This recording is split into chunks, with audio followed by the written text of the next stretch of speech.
Hello, 2.5 Men has been entertaining audiences for more than a decade with its comedic moments and colorful cast of characters.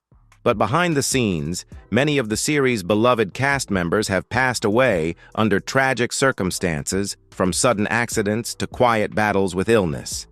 Leave a comment number 1 as we look back at the journeys of the stars who left an indelible mark on the hearts of fans of this legendary sitcom. Conchata Ferrell was born on March 28, 1943, in Loudondale, West Virginia.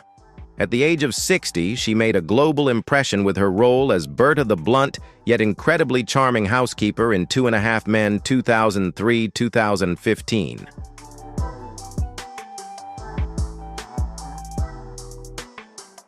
The role earned her 2 Emmy nominations and made her a comedic icon on American television in the early 2000s. Ferrell's life was not an easy one. Born into poverty, she dropped out of school and took on various manual labor jobs before discovering her passion for the stage at age 26. She shone in poignant supporting roles in Mystic Pizza, Erin Brockovich, and Edward Scissorhands, even though Hollywood never truly acknowledged her as a major star. Nevertheless, through unwavering dedication and hard work, she built a net worth of around $10 million.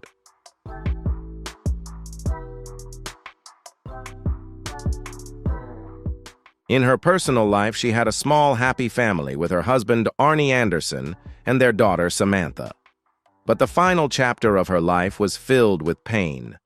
In May 2020, she was hospitalized in critical condition due to a kidney infection that led to cardiac arrest lasting 10 minutes.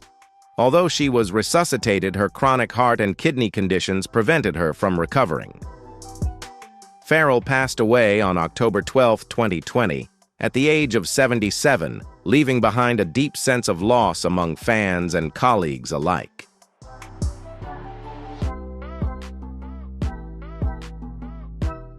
A multi-talented artist, Mull is also a satirical country musician, solo exhibition painter, well-known television actor, and voice actor. Some of his memorable roles include Colonel Mustard in Clue Leon Karp, in Roseanne Willard Craft, in Sabrina the Teenage Witch, and Vlad Plasmius in Danny Phantom. He has an estimated net worth of $8 million.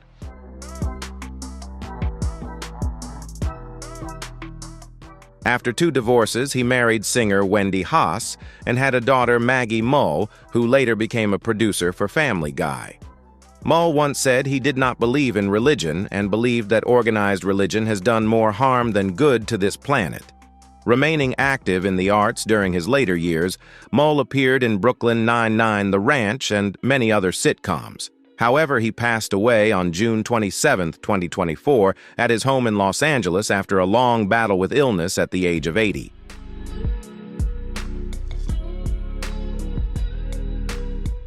Orson Bean, born Dallas Frederick Burroughs, was born on July 22, 1928, in Burlington, Vermont. At the age of 75, he joined 2.5 Men as Roy, a witty and mischievous elderly gentleman. Although his appearance was brief, the role left a lasting impression thanks to Bean's distinctive sense of humor. After his mother's suicide when he was just 16, Bean was blacklisted during the Red Scare era simply for dating someone affiliated with the Communist Party. Despite this, he rose to fame in shows like To Tell the Truth, Desperate Housewives, Dr. Quinn, Medicine Woman, and How I Met Your Mother. At the time of his passing, his net worth was estimated at around $4 million.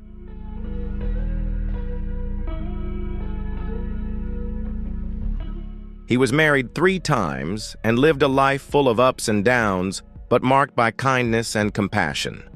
In 2020, at the age of 91, he was still acting notably in Grace and Frankie. However, on February 7, 2020, while crossing the street in Venice, Los Angeles Bean was struck by a car. While bystanders were helping him, another vehicle failed to stop in time and hit him again, causing him to die at the scene. This tragic accident shocked the entire artistic community and his fans.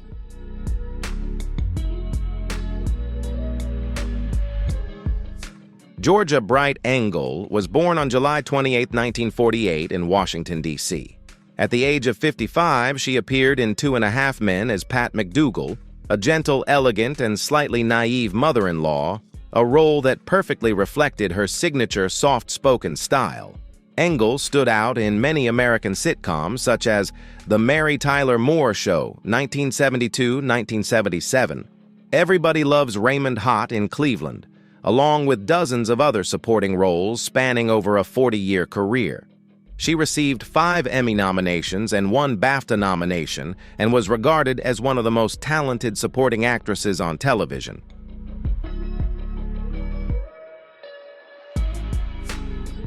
Georgia Engel's net worth was estimated at around $8 million earned from her long-running television roles and Broadway performances.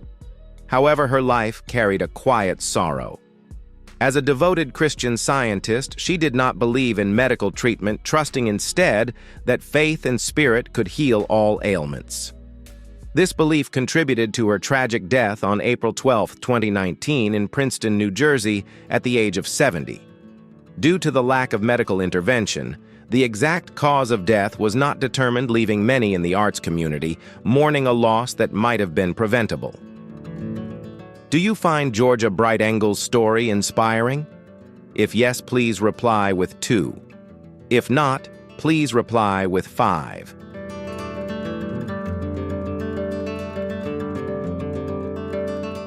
Michael Clark Duncan was born on December 10, 1957 in Chicago. At the age of 51, he appeared in 2.5 Men as Jerome Burnett, a former NFL player who was large in stature but humorous and kind-hearted. Although the role was small, his presence always drew attention thanks to his towering physique and warm smile. Growing up in poverty, Duncan worked digging ditches and later as a bodyguard for Will Smith, Martin Lawrence, and Notorious B.I.G.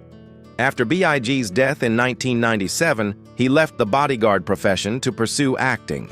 His breakthrough came when Bruce Willis recommended him for a role in Armageddon 1998, paving the way for his role as John Coffey in The Green Mile 1999, which earned him an Oscar nomination.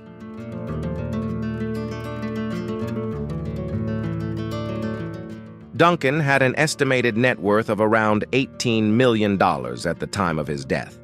He was once in a relationship with television personality Omarosa Manigault. After his passing, his family accused Omarosa of altering his will and selling his assets, sparking significant controversy. On July 13, 2012, Duncan was hospitalized following a heart attack. Although he initially survived, he never fully recovered and passed away on September 3, 2012, at the age of 54.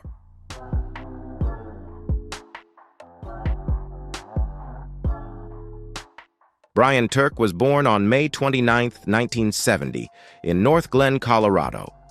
At the age of 33, he appeared in 2.5 Men as Gabriel, a quiet but thoughtful circus worker, reflecting his true nature, off-screen, strong, humble, and sincere.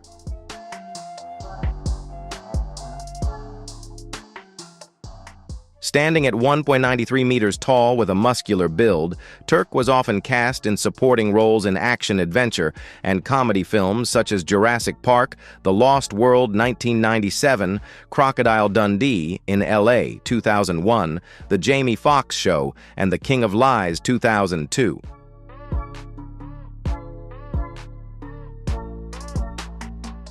Tonita Castro was born on January 8, 1953 in Jalisco, Mexico. At the age of 60, she appeared in 2.5 Men in 2013 as Esmeralda, a warm, humble, and compassionate housekeeper. Though a small role, it perfectly showcased the quiet charm she carried throughout her career. Leaving Mexico in the late 1970s, Tonita moved to the United States with dreams of becoming a teacher. However, life took an unexpected turn. She worked for over 20 years at Radio Express before transitioning to acting at age 52, an age many consider too late to start. In 2005, she landed her first role in The Shield, and from there she appeared in many popular series such as Little Britain USA Kroll Show and Life in Pieces.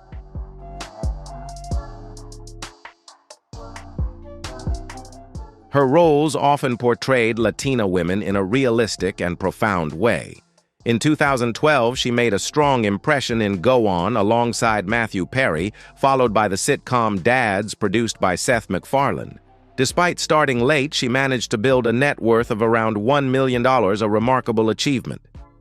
Tragedy struck while she was filming Life in Pieces when Tonita began feeling increasingly fatigued. She was diagnosed with stomach cancer. Despite treatment, her health rapidly declined. On May 8, 2016, Tonita Castro passed away at the age of 63, leaving behind deep sorrow among fans and colleagues alike.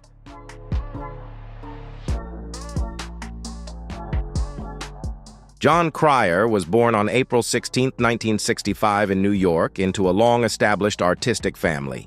In 2003, at the age of 38, he took on the role of Alan Harper, a divorced, unlucky but humorous man in the hit sitcom 2.5 Men.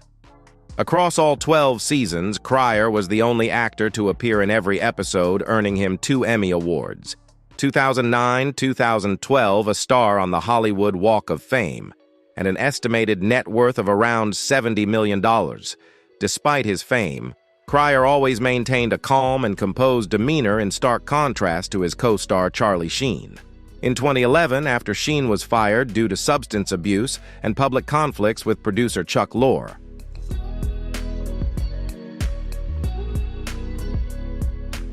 Cryer became the centerpiece of the show. Sheen had publicly called him a traitor, which led to intense media scrutiny, but Cryer remained silent and continued to work professionally. Later on, the two reconciled. In his personal life, Cryer has been married twice and has 2 children, 1 biological and 1 adopted. He has been a devout member of the Methodist Church since childhood. Known for his humor, he once jokingly referred to himself as the scared but straight guy, having been mistaken for being gay multiple times. As of 2025, Jon Cryer is 60 years old and continues to act, most recently appearing in NCIS as a naval doctor. He also hosts a podcast about criminal justice. Cryer is a rare example in Hollywood, famous for his talent, perseverance, and kindness.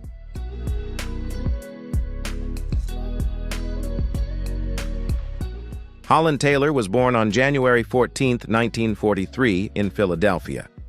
At the age of 60, she took on the role of Evelyn Harper, the nightmare mother, vain, scheming, and ruthlessly funny in 2.5 Men, starting in 2003. This role earned Taylor 4 Emmy nominations and established her as a veteran television queen. Before 2.5 Men, Taylor had a brilliant career. Beginning on the stage, she quickly gained recognition for her intelligence and commanding presence.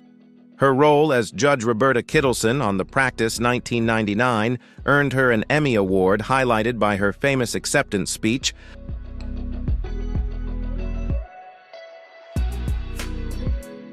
A woman over 40 can still think, work, succeed, and cook.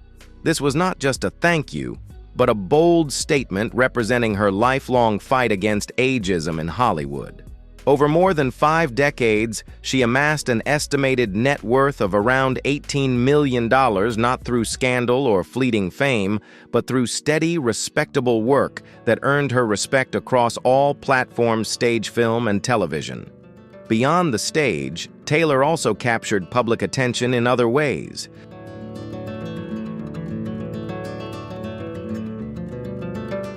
At age 72, she publicly announced her relationship with actress Sarah Paulson, who is 32 years younger than her. In an industry obsessed with youth and image, their relationship broke all the norms and inspired millions. In 2020, Taylor courageously came out as gay, not only coming out but also affirming that love and identity have no age limits. As of 2025, Holland Taylor is 82 years old but remains actively engaged in the arts. She continues acting on stage and television, advocates for LGBTQ+ rights, and supports charities related to HIV/AIDS equality and arts education.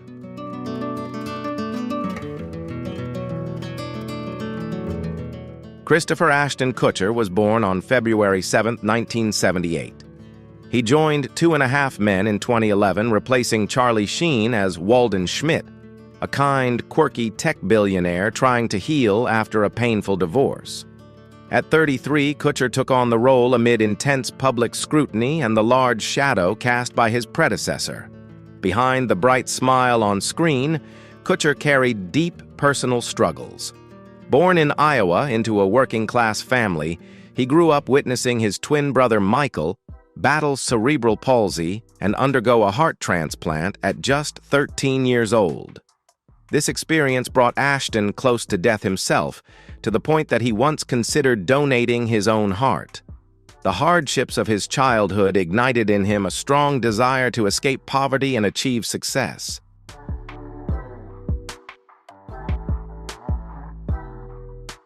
Starting out as a model, Kutcher quickly rose to become a television icon with That 70s Show romantic comedies and ultimately 2.5 Men, where he earned over $20 million in just a few seasons.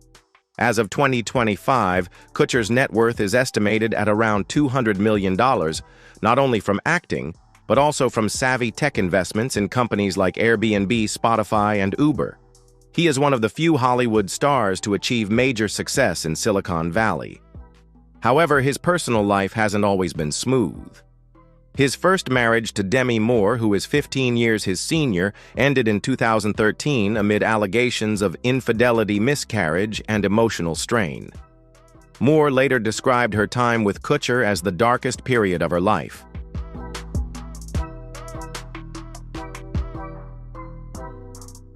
Although their breakup was quiet, its aftermath still left a lasting impact. Later, Kutcher found lasting love with his That 70s Show co-star, Mila Kunis. They married, have 2 children, and maintain a private life. However, in 2023, the couple faced widespread criticism after writing a letter seeking leniency for Danny Masterson, their former co-star who was convicted of rape. They were forced to publicly apologize and withdrew from the media for a while. Now at 47, Ashton Kutcher continues to focus on tech investments and philanthropy, especially campaigns against human trafficking. Though no longer in the Hollywood spotlight, his life story from a troubled childhood Hollywood heights to very public mistakes remains an inspiring yet controversial journey.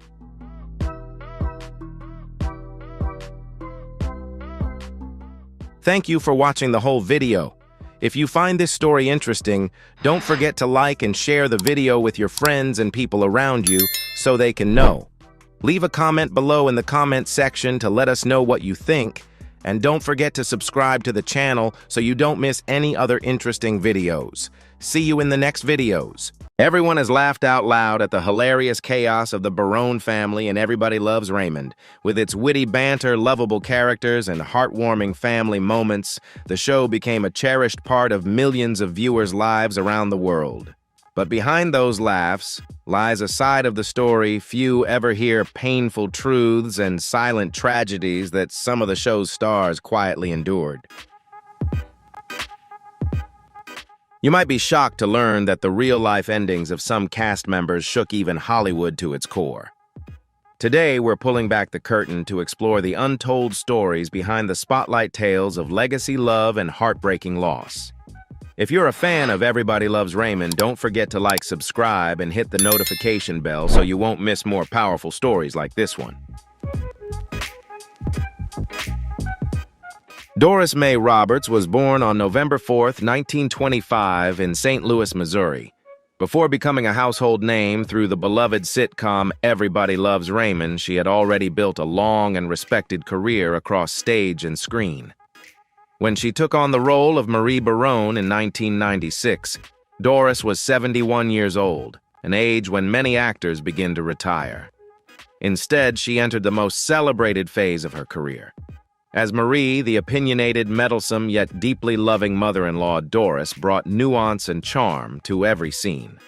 Her masterful comedic timing and veteran presence elevated Marie from a typical sitcom character to a cultural icon remembered for her sharp wit and heartwarming contradictions.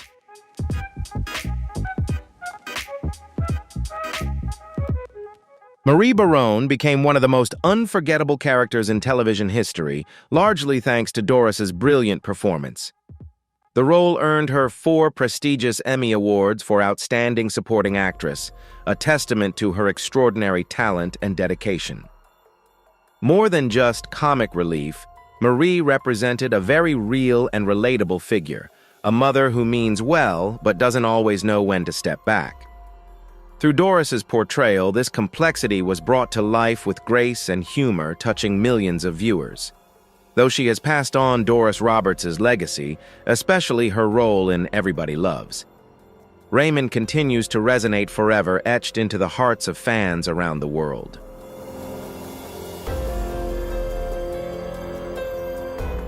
However, behind the dazzling stage lights, Doris's life was marked by struggles and silent pain. Her father abandoned the family when she was a child, leaving a deep emotional wound. Raised without her father, she relied on her mother and grandparents in the Bronx. As an adult, she sought stability and built her own family. In 1956, Doris married Michael Kanata, but after years of tension and separation, they divorced in 1962. She raised her son alone while shouldering life's heavy burdens. Later, Doris found love again with writer William Goyen, with whom she lived from 1963. Just as peace seemed within reach, William was diagnosed with leukemia. His final years were a tough battle with the illness, and Doris stood faithfully by his side, enduring the pain of watching her loved one fade away. He passed away in 1983, leaving Doris to face loss and loneliness during some of her hardest years. Though best known for her sharp-tongued and hilariously intrusive portrayal of Marie Barone, Doris Roberts carried a quiet sorrow behind her ever-present smile.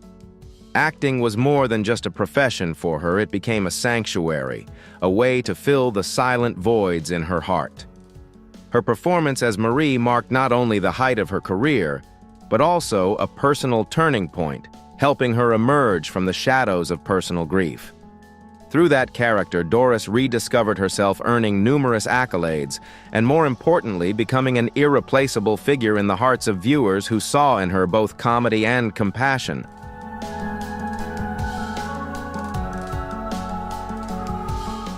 Behind the scenes, however, Doris was waging a private battle with serious health issues. For many years, she struggled with pulmonary hypertension and chronic high blood pressure conditions that gradually wore down her physical strength. Yet even in the face of illness, she remained spirited and committed to her craft, continuing to appear on screen and touch lives with her work. On April 17, 2016, Doris Roberts passed away peacefully at her home in Los Angeles, closing the final chapter of a remarkable artistic journey. She left behind not only a legacy of exceptional talent, but also a story of resilience, dedication, and enduring warmth, a legacy that continues to inspire fans and fellow artists alike.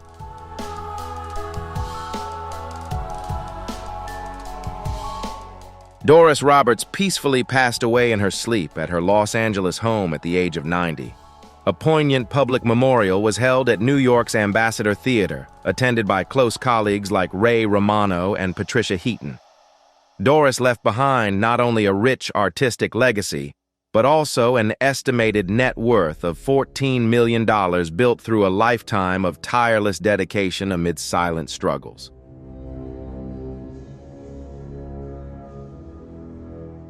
Sawyer Sweeten, born May 12, 1995 in Brownwood, Texas, entered the spotlight at just one-year-old cast as Jeffrey Barone in Everybody Loves Raymond, 1996, alongside his twin brother Sullivan and older sister Madylin.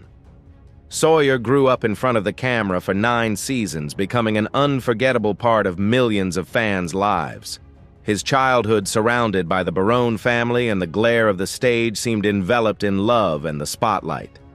Growing up in front of the camera, Sawyer was part of the show for 9 full seasons, weaving unforgettable memories with the Barone family that remain deeply cherished by millions of viewers. His childhood, filled with innocence and joy on screen, seemed enveloped by love, care, and the bright lights of the stage, a meaningful journey that began early and left a lasting impression on both his life and fans worldwide.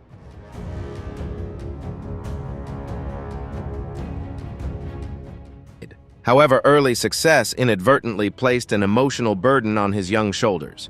When the show concluded in 2005, Sawyer was only 10 years old and faced a world without applause, without roles, without busy filming schedules.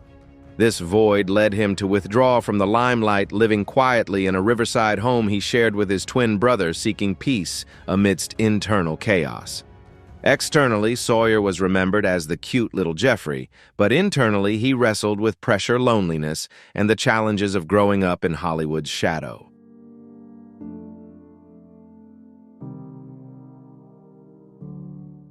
As time passed, the widening gap between his bright past and quiet present left him feeling increasingly adrift, struggling to find his place in life. On April 23, 2015, just weeks before his 20th birthday, Sawyer ended his life with a gunshot at home. The news shocked Hollywood, with former castmates like Brad Garrett, Patricia Heaton, and Ray Romano expressing profound grief. Sawyer's net worth at the time of his death was an estimated $2 million earned during his years on Everybody Loves Raymond. But beyond any material legacy, his death sounded a painful alarm about the mental health challenges former child stars face, reminding us that behind a child's smile, an invisible world of vulnerability may lie hidden, deserving understanding and support.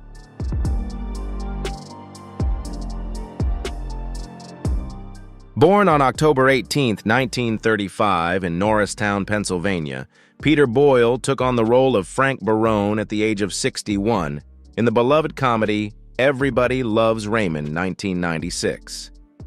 With his sharp and skillful acting, Boyle perfectly portrayed the gruff, straightforward, and occasionally sarcastic father whose tough exterior hid a deeply warm and loving heart.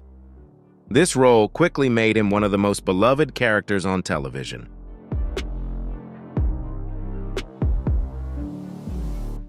Although he never won, Peter Boyle was nominated 7 times for an Emmy Award for his portrayal of Frank Barone, proving his exceptional talent and significant impact in the entertainment industry. His memorable lines, unique humor, and emotional depth left an indelible mark on viewers, making Frank Barone an iconic character, an unforgettable father figure with both grit and heart in the world of TV comedy.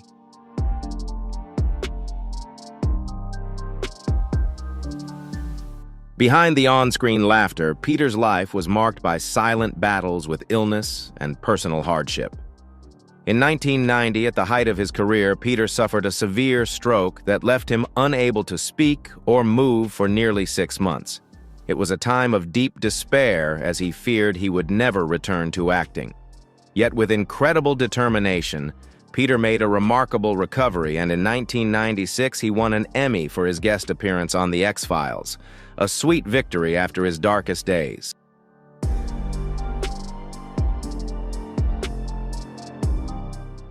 What seemed like a peaceful life with his wife Lorraine Alterman and their 2 daughters was abruptly interrupted by a serious event in 1999. On the set of Everybody Loves Raymond, Peter Boyle suffered a sudden heart attack, shocking the entire cast and crew. This incident not only affected his health, but also forced Peter to confront himself and reevaluate the meaning of life, leading him back to the Catholic faith he had long left behind. This marked a pivotal moment in his life, bringing him inner peace amid the storms.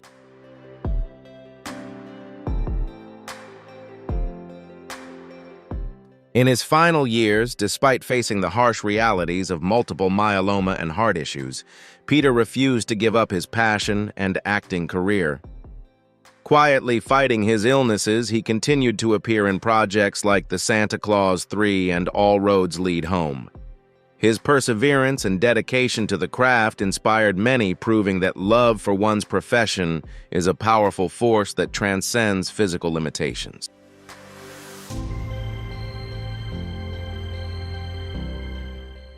On December 12, 2006, Peter Boyle passed away at a hospital in New York at the age of 71.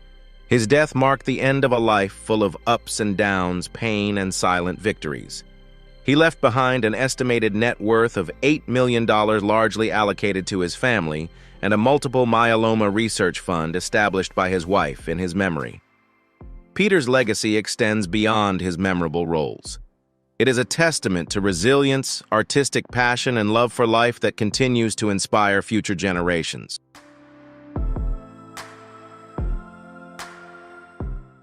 Raymond Albert Romano, born on December 21, 1957 in Queens, New York, grew up in a humble Italian-American family. Initially pursuing accounting, he eventually found his true passion in stand-up comedy. At 39, Ray's career took a major turn when he stepped into the role of Ray Barone in the hit sitcom Everybody Loves Raymond, 1996. He played a good-natured, witty sports writer constantly caught between his immediate family and his overbearing relatives, earning laughs and empathy from viewers across the country.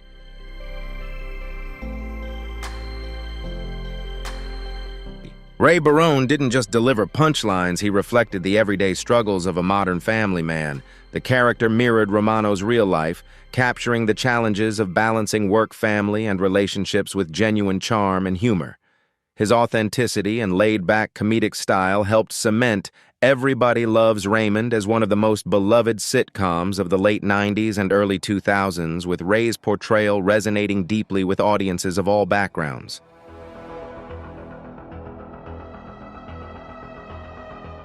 Beyond acting, Ray Romano played a crucial behind-the-scenes role as co-creator, writer, and executive producer of the show. His performance earned him multiple Emmy nominations and a win, while also paving the way for a diverse career spanning voice work, Ice Age dramatic roles, The Irishman, and stand-up comedy. From a regular guy from Queens to a household name, Ray Romano became more than a comedian. He became a voice of comfort, laughter, and relatability for millions. Ray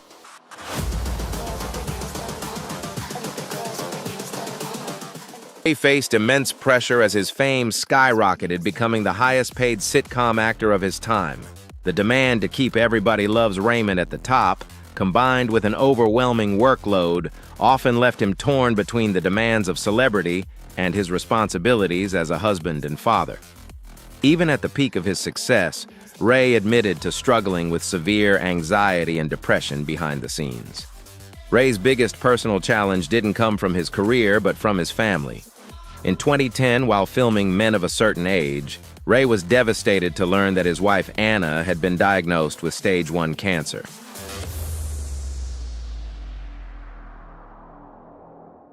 At the peak of his career, following the tremendous success of Everybody Loves Raymond, Ray Romano was suddenly faced with a profound personal shock. His wife Anna, his lifelong companion since their youth, was diagnosed with breast cancer. This devastating news shook the Romano family to its core, forcing Ray to pause all ongoing projects and devote himself fully to caring for his beloved wife during her life and death battle. With his career on the rise, the spotlight no longer held the same priority as the immense challenge that lay ahead of him.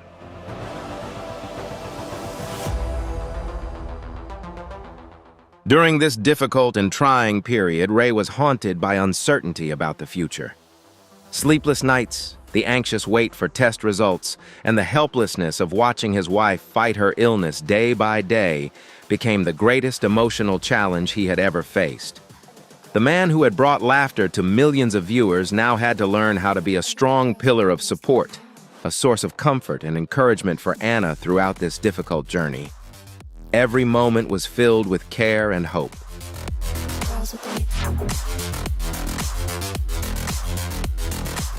Yet it was precisely during these darkest times that their love and determination were strengthened like never before. They overcame adversity with unwavering willpower and resilience, deepening their understanding, sharing, and bond. Ultimately, their relentless efforts were rewarded when Anna was fortunate enough to make a full recovery, bringing new light into the Romano family's life. Their story stands as a powerful testament to the strength of love in the face of hardship.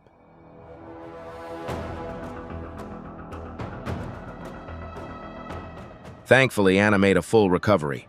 Her triumph over illness became a turning point in both their lives. For Ray, it wasn't just about returning to work. It was about emerging with a renewed sense of purpose and gratitude. The ordeal reshaped his outlook on life and deepened his role as a husband and father.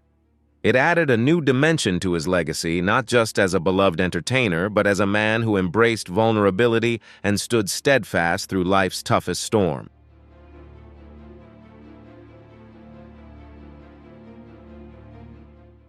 Patricia Heaton, born on March 4, 1958 in Bay Village, took on the role of Deborah Barone at the age of 38 in the beloved television series Everybody Loves Raymond, which premiered in 1996. Deborah is portrayed as a smart and patient wife who often finds herself caught between her clumsy, mistake-prone husband and her strict, overbearing mother-in-law. Patricia's nuanced performance, blending humor and realism, quickly endeared her character to audiences who found both laughter and empathy in her portrayal.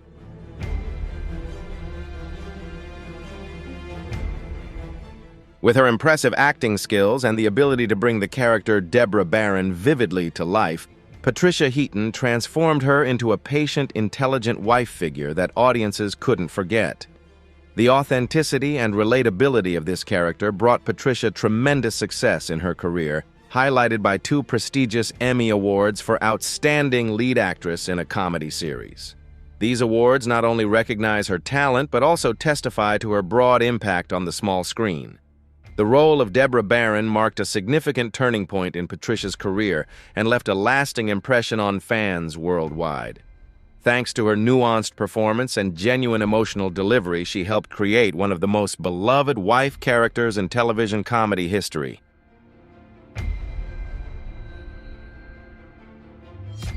However, behind the bright smile of the character, Deborah lies a life marked by deeply personal battles that few people knew about. Patricia Heaton's childhood was scarred by a profound loss. When her mother suddenly passed away from a brain aneurysm, when Patricia was only 12 years old. This heartbreaking loss left a deep void in her soul and ignited a burning desire for a stable and loving home.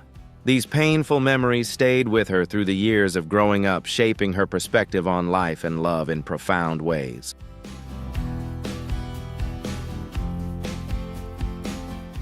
Patricia's challenges did not end with her childhood grief. Her first marriage also ended in divorce, plunging her into what she described as a desert of faith, a time of grappling with doubt and emotional pain. Even at the peak of her career with Everybody Loves Raymond, when it seemed she had it all, Patricia quietly battled alcoholism, using alcohol to numb the pressures and loneliness hidden behind Deborah's smile on screen. These silent struggles ultimately made Patricia stronger and earned her even greater admiration from her audience.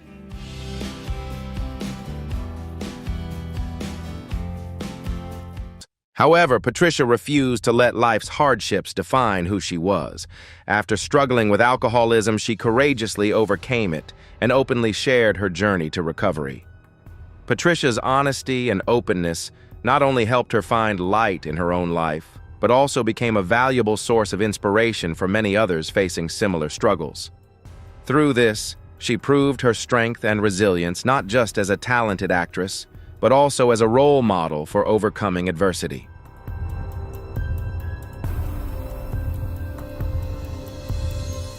During her time on The Middle from 2009 to 2018, Patricia found true balance in life, pursuing her passion for acting while dedicating quality time to her family and charitable work. Now at age 67, she continues to contribute to various film and television projects. Patricia Heaton's estimated net worth of around $40 million reflects not only her enduring career, but also her relentless efforts over the years.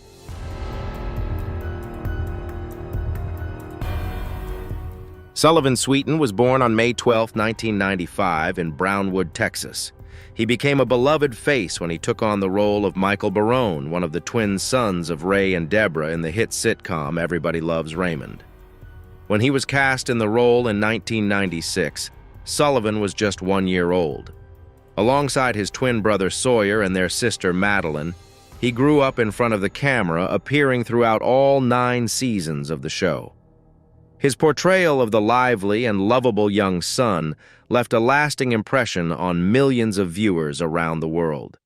Though he was very young at the time, the natural chemistry between the Barone family members made his performance feel authentic and relatable.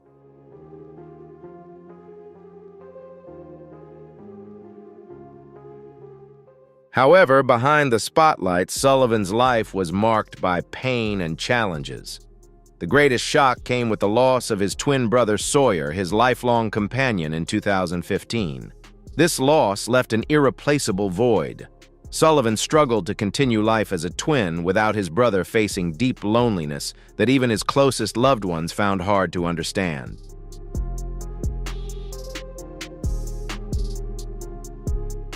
Despite public expectations that he would continue shining after Everybody Loves Raymond, Sullivan chose to step away from the limelight, only taking on small roles in projects like Frank McCluskey, CI 2002, and Casting 2017. He lived quietly, avoiding the entertainment world's attention, focusing on healing and seeking peace after the family's great trauma. By 2025, at age 30, Sullivan leads a private life, rarely appearing publicly and quietly supporting mental health awareness efforts. His net worth is estimated at around $2 million, mostly earned during his early acting years.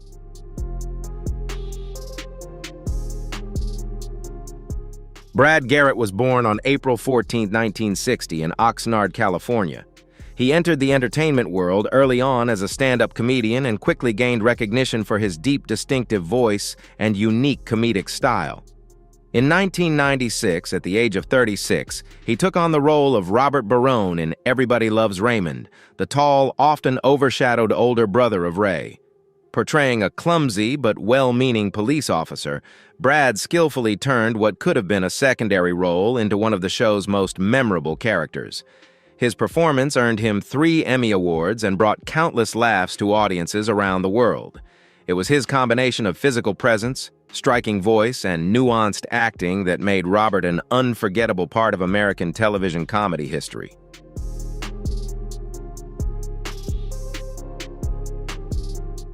However, behind the charming humor he brought to the screen and the widespread success of his role as Robert Barone, Brad Garrett faced painful personal struggles that few were aware of. During the peak of Everybody Loves, Raymond Brad appeared to have it all: a loving marriage to Jill Diven and 2 children by his side. Yet behind the scenes, cracks had begun to form in their relationship. The increasing pressures of fame, demanding work schedules, and the emotional distance created by life in the spotlight slowly eroded the foundation of their marriage. Although they continued to make public appearances together privately, they were grappling with the growing disconnect that fame often brings, trying to preserve a sense of normalcy in a life that was anything but.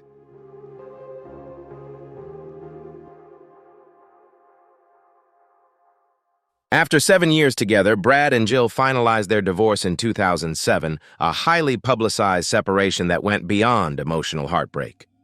Their split included a contentious custody battle, exposing deeply personal wounds to public scrutiny. While Brad maintained his trademark wit and humor on screen, the emotional toll of the divorce left behind scars he rarely spoke of.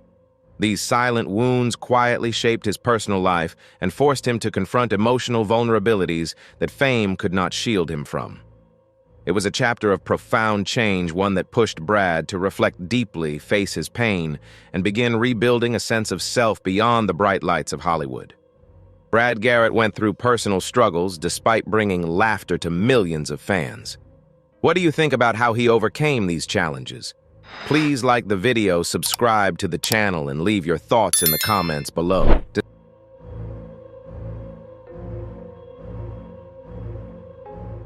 Despite being at the peak of his career with the role of Robert Barone in Everybody Loves Raymond and receiving critical acclaim for his performance in Glee 2002, Brad Garrett was silently battling alcoholism.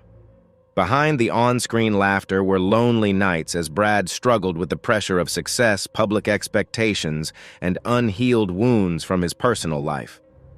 Alcohol became a temporary refuge, a way to escape overwhelming emotions. But Brad refused to let himself be defeated.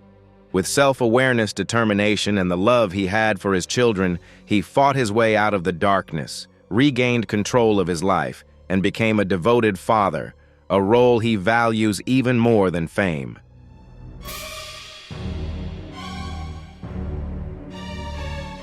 However, Brad's greatest pain didn't come from personal failures or internal battles, but from the tragedies that struck his television family. Everybody Loves Raymond was more than just a job. It was a second home where every cast member became a significant part of his life. Saying goodbye to beloved co-stars like Doris Roberts, Peter Boyle, and Sawyer Sweeten left emotional scars that never truly healed. These losses weighed heavily on Brad, prompting deep reflection and a greater appreciation for life. He has since spoken about learning to slow down, to empathize more, and to cherish every moment to live love and be remembered with gratitude.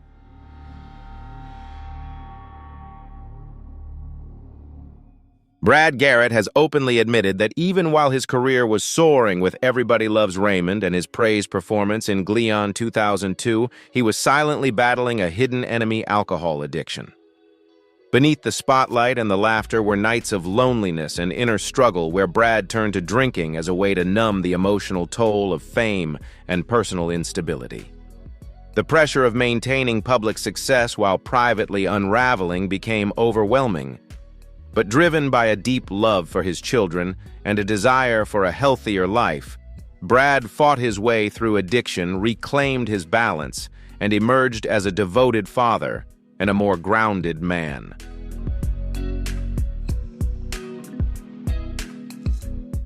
Yet some of the deepest emotional scars Brad carries don't come from failed relationships or personal demons. They stem from the heartbreaking losses within his Everybody Loves Raymond family. Each cast member was more than just a colleague. They were a second family bonded through years of laughter, growth, and shared success. The deaths of beloved co-stars like Doris Roberts, Peter Boyle, and young Sawyer Sweeten left Brad shaken and deeply mournful. These weren't just professional losses, they were the loss of people who helped define a golden era of his life. Brad has since reflected that these tragedies have taught him to embrace life with greater gratitude and compassion, reminding him of the fragility behind even the brightest moments of fame.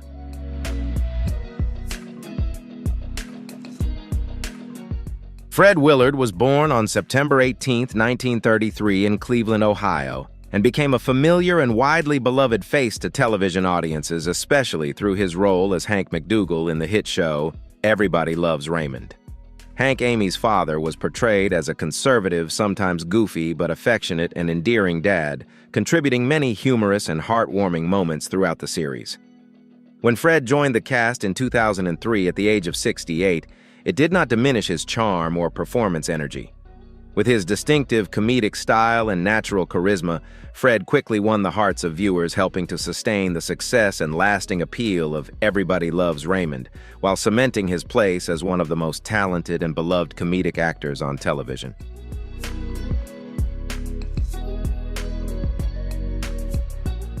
Behind his radiant smile, Fred faced personal challenges. His 50-year marriage to Mary Levelvelle, whom he married in 1968, was a strong support in his life.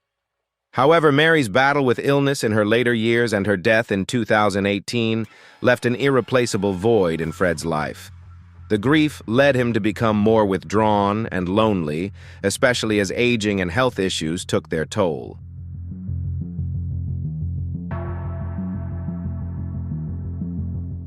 Fred shared that shows like Modern Family and Space Force gave him motivation to keep going and helped soothe his private sorrow through laughter. However, in 2012, Fred's career took a shock when he was arrested at an adult movie theater. Although no charges were filed and he insisted he did nothing wrong, the incident led to his dismissal from PBS's Market Warriors and caused deep embarrassment and emotional pain. Fred later described it as one of the most humiliating and painful experiences of his life.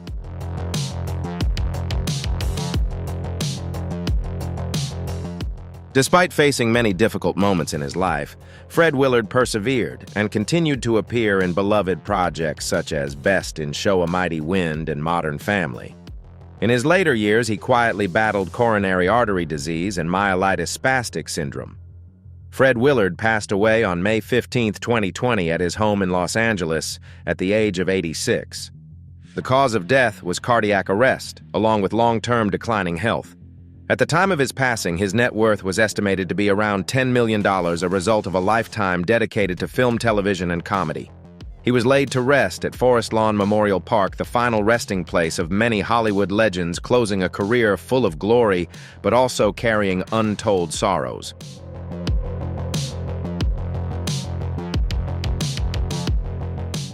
Madylin Ann Michelle Sweeten was born on June 27, 1991, in Brownwood, Texas. At just 5 years old, she took on the role of Allie Barron in Everybody Loves Raymond, starting in 1996, portraying the eldest child of the Barron family on screen. Alongside her twin brothers Sullivan and Sawyer, Madylin became an iconic part of the childhood memories of millions of American viewers throughout the show's 9 seasons. However, when the series ended in 2005, Madylin faced a major challenge finding her place in the entertainment industry as the spotlight gradually dimmed.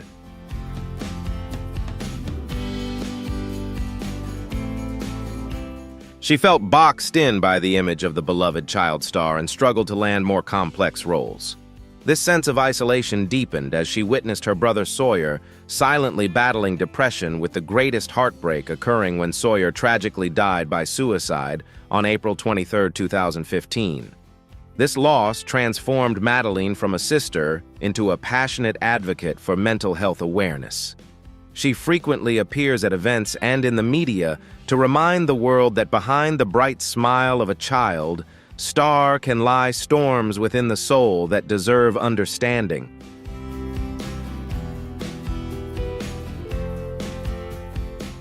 Now 34 years old, Madylin continues to work in the entertainment field with smaller roles while focusing on screenwriting and independent production in Los Angeles. She is also actively involved in mental health awareness campaigns and often speaks at seminars and on television programs. Madylin's net worth is estimated to be around $5 million, largely stemming from her golden years on Everybody Loves Raymond and her ongoing artistic work.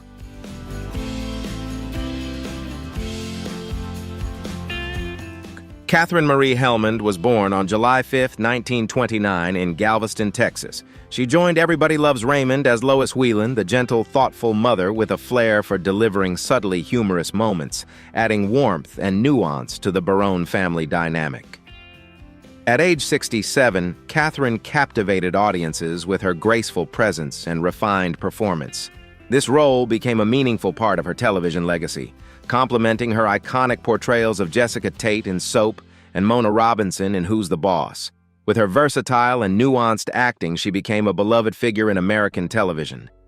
Yet behind the kind smile and warm eyes was a deeply introspective soul who silently endured loneliness and private struggles, especially as age slowly caught up with her.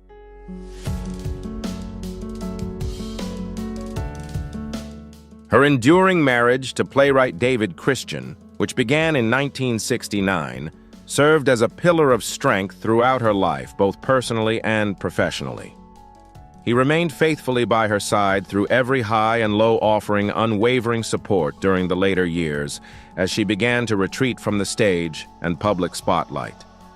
However, even during what seemed to be peaceful times, Katherine faced her greatest adversary, the cruel progression of Alzheimer's disease.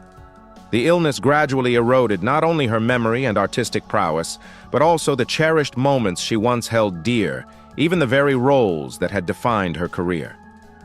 In her final years, Katherine was forced to say goodbye to acting, including her beloved voice role as Lizzie in the Cars franchise, and quietly withdrew from future projects. Throughout it all, her devoted husband remained at her side as she faced the shadows of fading memories with quiet dignity.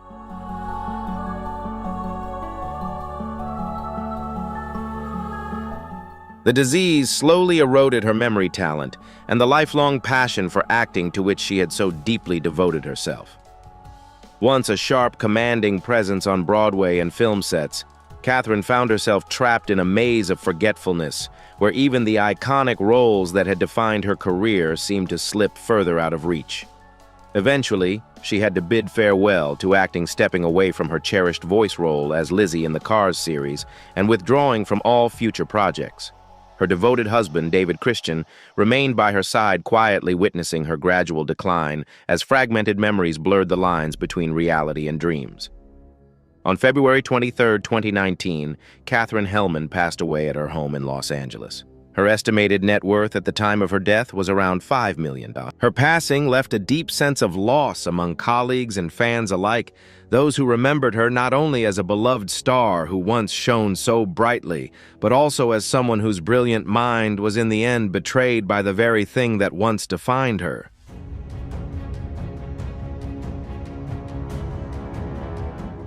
Monica Louise Horan, born on January 29, 1963 in Darby, Pennsylvania, was 34 years old when she took on the role of Amy McDougal, the gentle, thoughtful woman who would become Robert Barone's wife in Everybody Loves Raymond. With her soft charm and understated style, Monica brought warmth and relatability to the character, making Amy one of the show's most beloved figures across 66 episodes. Her portrayal struck a delicate balance between sweetness and subtle strength, helping to round out the Barone family dynamic with emotional depth and authenticity.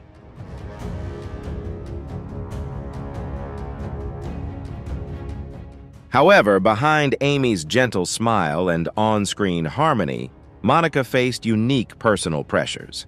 As both an actress on the show and the wife of Everybody Loves Raymond's creator and executive producer Philip Rosenthal, she walked a fine line between professional and personal life. The overlapping roles blurred boundaries and created moments of internal conflict as Monica navigated not only the challenges of performance, but also the emotional weight of working closely with her husband in a high-profile environment.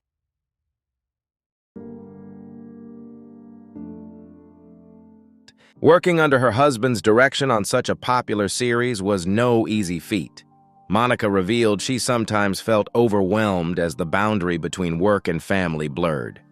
Every success of her character was not just a career milestone, but also a test for their marriage, a delicate balance of love, professional respect, and creative disagreements. This tension sometimes made Monica question whether she was living for the role or trying to please her husband, who was also her boss.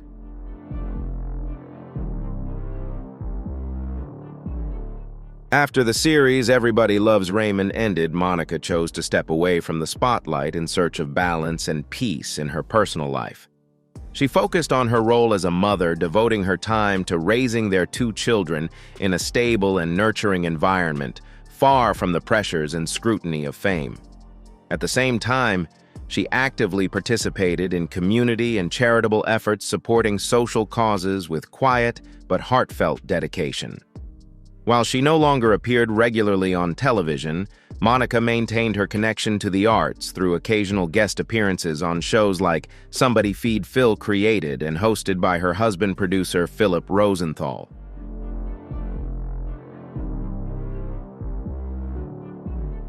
As of 2025, at the age of 62, Monica lives in Los Angeles with her family in a warm and modest home, continuing to contribute to her husband's smaller creative projects and staying engaged with the world of entertainment in a more relaxed way. Her estimated net worth is around $10 million, the result of a steady, high-quality acting career and a long-lasting partnership built on both artistic collaboration and personal resilience. Monica has become a role model for many women in the entertainment industry, demonstrating how one can successfully balance career, family, and the meaningful values she holds dear.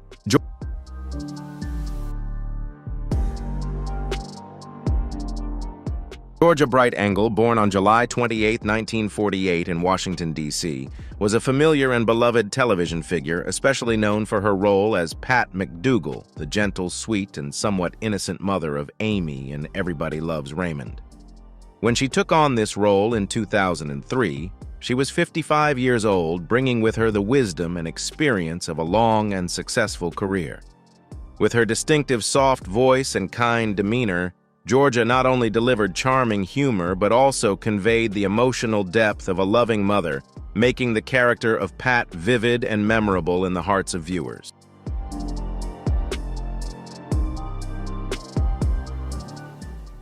Before joining Everybody Loves Raymond, Georgia was well known for her role as Georgette Franklin Geet on The Mary Tyler Moore Show, a performance that left a lasting impression and earned her multiple Emmy nominations.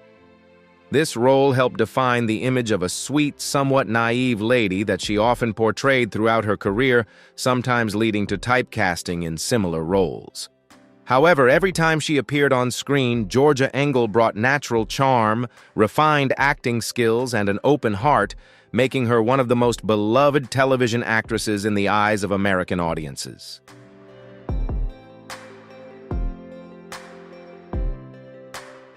Beneath her soft voice and kind smile were hidden sorrows rarely seen.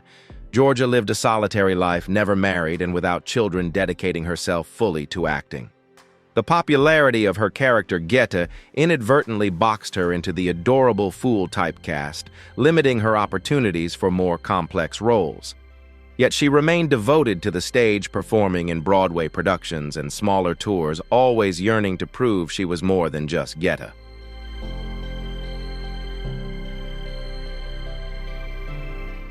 She reunited with Betty White in Hot in Cleveland, bringing vitality and joy to every role despite advancing age. Georgia's greatest tragedy was her deep religious faith. As a devout Christian Scientist, she refused medical treatment even as her health declined. In 2019, at age 70, she passed away peacefully at her home in Princeton. The exact cause was never disclosed, leaving many to wonder if medical intervention might have allowed her to continue sharing her gifts. Her net worth was estimated around $8 million, the fruit of 6 decades of tireless dedication to the arts.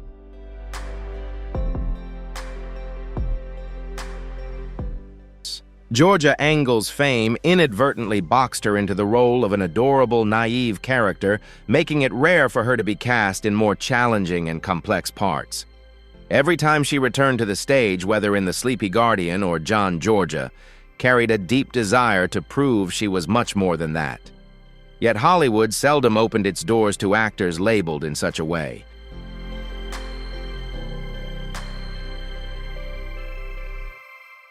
In her later years, Georgia remained devoted to the theater, performing at venues large and small, from Broadway to touring productions. She also reunited with Betty White on Hot in Cleveland, bringing life and joy to every character despite advancing age. Georgia's greatest tragedy stemmed from her profound religious beliefs. As a devout Christian Scientist, she refused medical treatment even as her health severely declined. In 2019, at age 70, Georgia Engel passed away quietly at her home in Princeton. The cause of death was never disclosed, leading many to wonder if medical intervention might have allowed her to continue sharing her talents with the world. Her net worth was estimated around $8 million, the result of 6 decades of tireless dedication to the arts.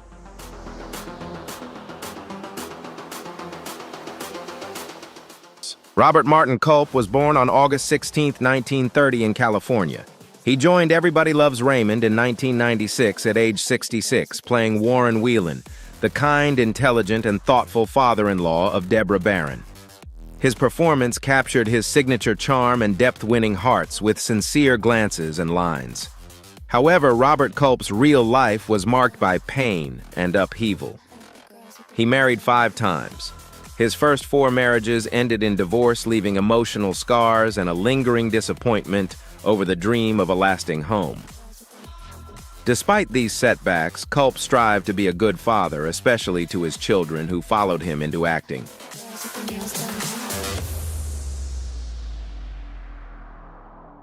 His career had its ups and downs, but his passion never faded.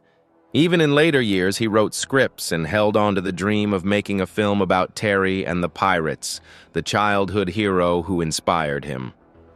Tragedy struck on March 24, 2010, when Robert Culp suddenly passed away at 79 while taking a walk near his home in Runyon Canyon Park, Los Angeles, a place he often sought peace.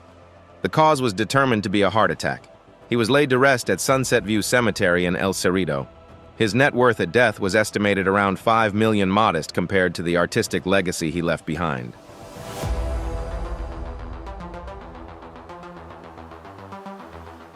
Charles Edward Durning was born on February 28, 1923, in Highland Falls, New York. He joined Everybody Loves Raymond in 1996 at the age of 74, portraying Father Hubley, a humorous, warm-hearted priest who brought comfort to the Barone family and helped them navigate awkward and emotional situations with sincerity and wit.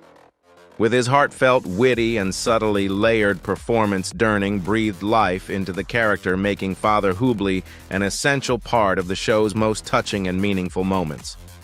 This role served as a fitting continuation of Durning's long and distinguished career on both stage and screen, reaffirming his timeless talent and enduring impact on audiences across generations.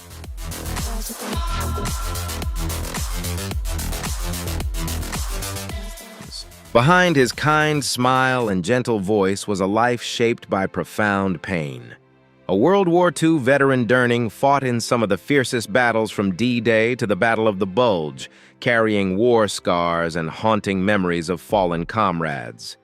He was awarded the Silver Star, Bronze Star, and 3 Purple Hearts. But these honors came at the cost of countless sleepless nights filled with war nightmares. As he once said, "There are dark corners of the soul you never want anyone to touch, and I used acting to release those terrible secrets."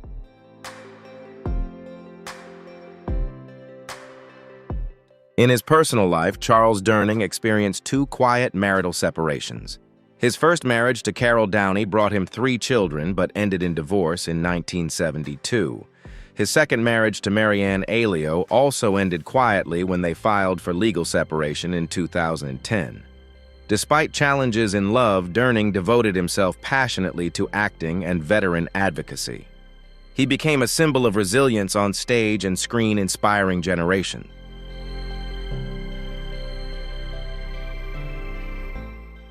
On Christmas Eve, December 24, 2012, Charles Durning passed away peacefully at his Manhattan home at the age of 89. He was laid to rest at Arlington National Cemetery, a place honoring the nation's heroes. At the time of his death, his net worth was estimated around $5 million, a modest sum compared to the vast cultural and cinematic legacy he left behind.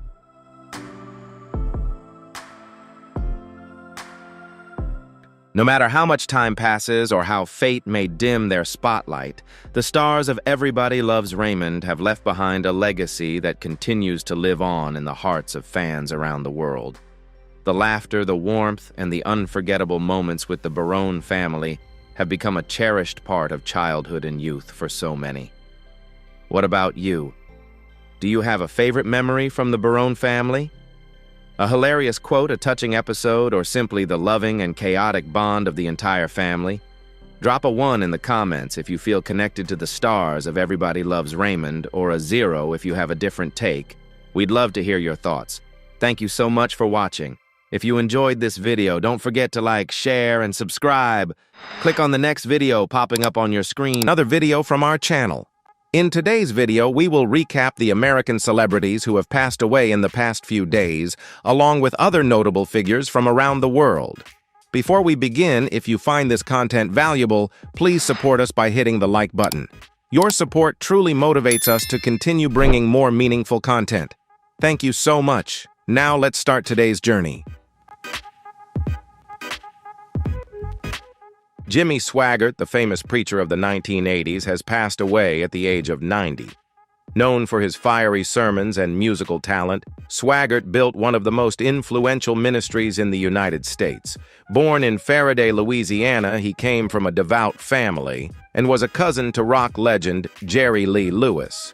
He began preaching as a teenager and turned down a music contract to pursue full-time ministry, often preaching from a flatbed truck in his early days.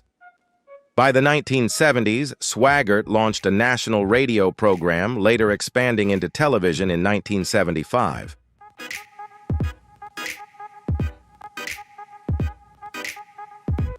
His weekly broadcasts skyrocketed in popularity, reaching millions of people across the United States. He earned a Grammy nomination in 1980 for his gospel album, Worship, highlighting his influence in both preaching and music. Despite 2 widely publicized scandals in 1988 and 1991 that tarnished his reputation, Swaggart remained active in ministry.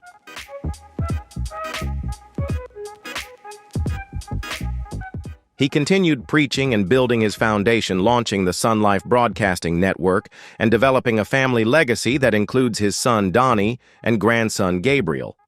Jimmy Swaggart's journey from poverty to global influence shaped American evangelical media. His legacy, marked by decades of worship controversy and resilience, has left a lasting imprint on faith broadcasting.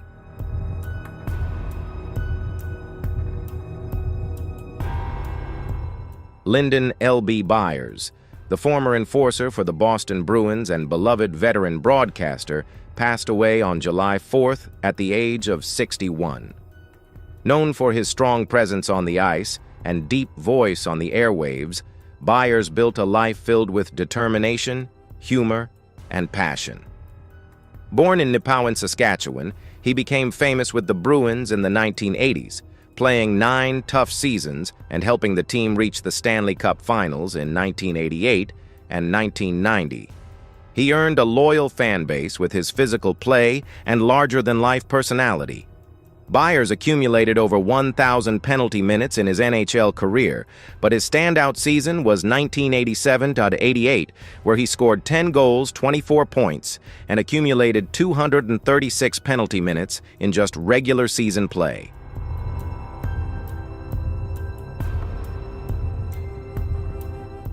After a brief stint with the San Jose Sharks and in the International Hockey League, he retired. However, his connection with New England fans never faded. He seamlessly transitioned into broadcasting, spending 25 years as a popular radio personality on WF Boston and appearing in films like Shallow Hal and Rescue Me. His deep voice and captivating energy kept him in the spotlight long after he left the playing field. LB is remembered not only as an athlete, but as a true Boston icon. He is survived by his wife Annie and son Will, who shared that he was deeply caring about those around him. His smile, strength, and spirit will live on forever.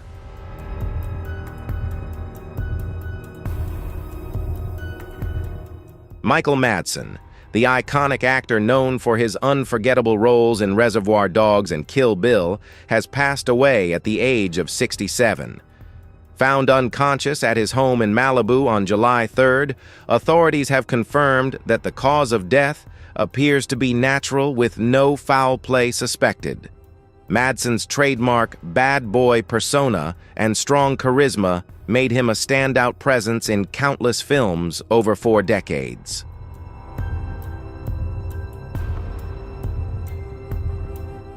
A frequent collaborator with Quentin Tarantino, Madsen became a beloved figure with roles like Mr. Blonde in Reservoir Dogs, Bud in Kill Bill, and appearances in The Hateful Eight and Once Upon a Time in Hollywood.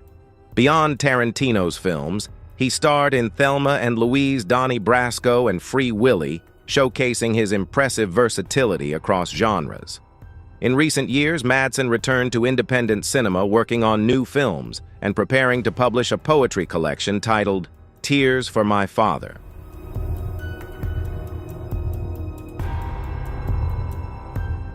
Despite personal challenges, including the loss of his son Hudson in 2022, Madsen remained active and engaged with his fans. Known for his raw talent and unforgettable screen presence, Michael Madsen leaves behind a cinematic legacy and a loving family. He will be remembered as a truly unique figure in Hollywood.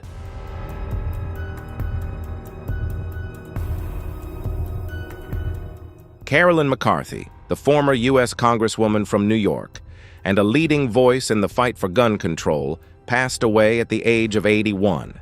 She died on June 26, 2025, at her home in Fort Myers, Florida.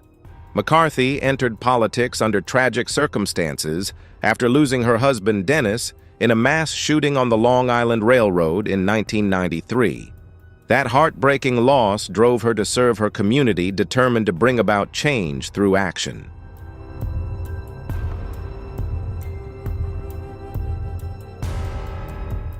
In 1996, she ran for Congress and won, serving for 9 terms. During her time on Capitol Hill, McCarthy became a symbol of resilience, relentlessly advocating for gun safety reforms. Her work garnered bipartisan respect as she supported legislation to reduce gun violence while respecting constitutional rights. Her colleagues praised her strength and influence.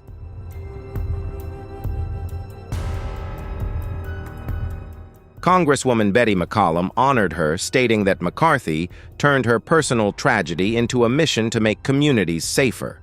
Her voice became one of the most consistent and compassionate in the national dialogue on gun reform. Carolyn McCarthy's legacy lives on in her work, and her unwavering belief that tragedy can lead to meaningful change.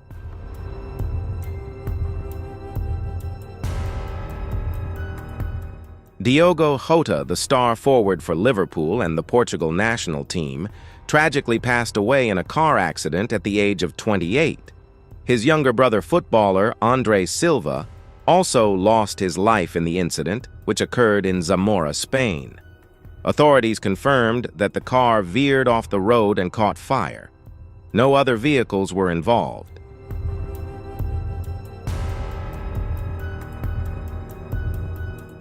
Jota's death came just days after he married his longtime partner Ruth Cardoso, with whom he had 3 children.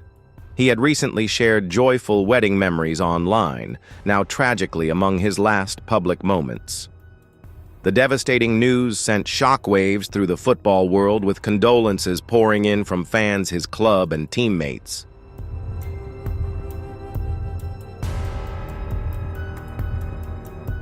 Cristiano Ronaldo shared a heartfelt condolence, expressing his shock and sorrow. "We were just together, now you're gone." The Portuguese Football Federation called Jota an extraordinary individual, while Liverpool FC described the loss as unimaginable. Diogo Jota's legacy includes nearly 50 caps for the national team Premier League victories and countless unforgettable moments on the pitch. His influence extended beyond the field as a devoted husband, father, teammate, and friend. The football world mourns the loss of 2 rising stars taken too soon.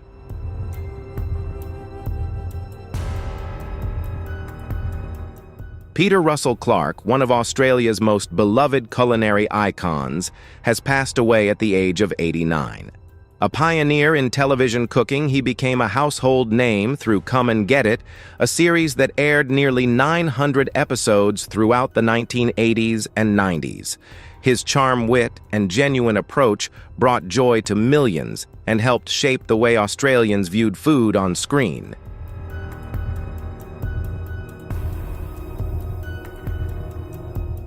Beyond television, Russell Clark was an accomplished author, illustrator, and artist, publishing over 35 cookbooks and contributing artwork to numerous publications. He championed local produce through national campaigns and elevated everyday ingredients like eggs and cheese into iconic national dishes.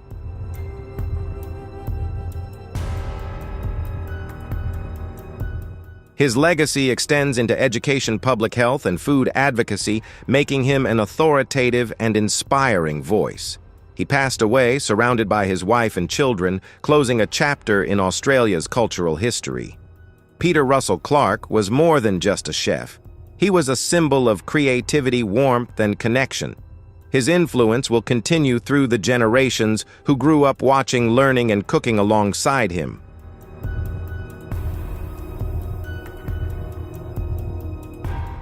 Bill Moyers, one of America's most respected journalists and a defining voice in public broadcasting, has passed away.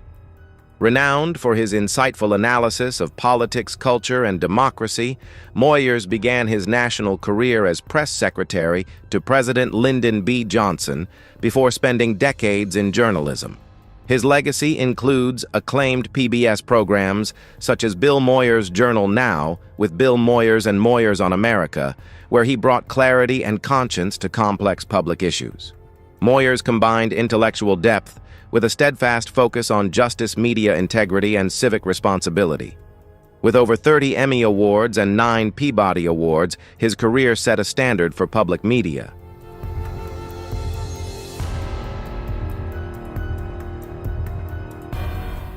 He was inducted into the Television Hall of Fame and the American Academy of Arts and Sciences, earning admiration for his integrity and calm authority. He was also renowned for making complex topics accessible, connecting with audiences through thoughtful interviews and compelling storytelling. Throughout his life, Moyers remained committed to exposing corruption, defending democracy, and amplifying voices often ignored by mainstream media. His work transcended partisan divides and became a standard for honest, valuable journalism. Bill Moyers leaves behind a legacy of fearless storytelling and principled reporting that will continue to shape journalism and public discourse for years to come.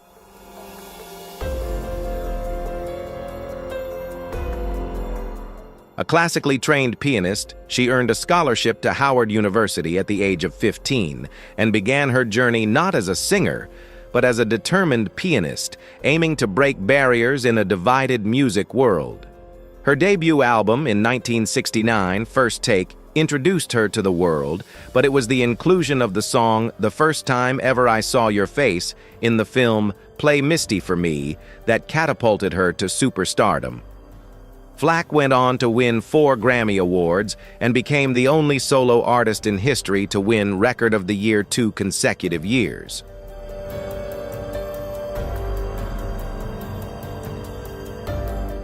Her albums: Chapter 2, Quiet Fire.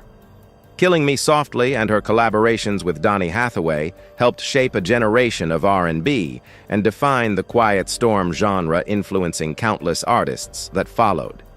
Even as she explored other creative fields, including film scoring, music publishing, and education, Flack remained a tireless artist.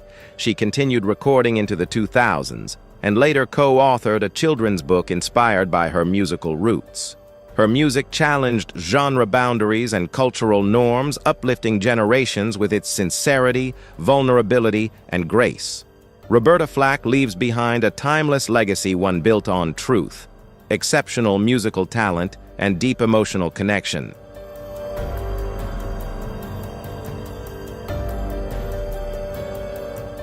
Harris Yulin, a veteran character actor with a career spanning over 5 decades, passed away at the age of 87. With nearly 150 roles in film, television, and theater, Yulin built a legacy grounded in versatility and emotional depth.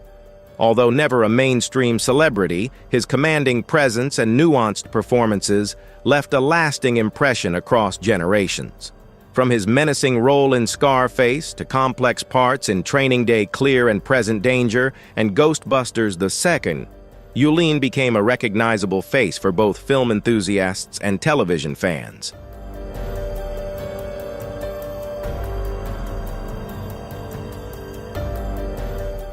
On television, he showcased an extraordinary range of acting, appearing in era-defining shows such as Kojak Little House on the Prairie Cagney and Lacey Star Trek Deep Space Nine, The X-Files, Law and Order Veep, and Ozark.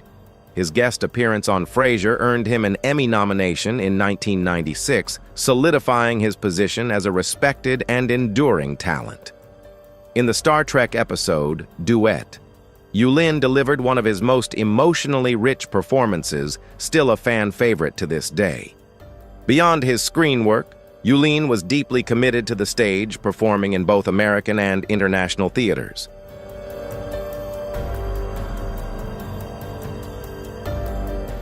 His roles included acclaimed performances in The Diary of Anne Frank, Death of a Salesman, and other plays that highlighted his classical training and emotional range.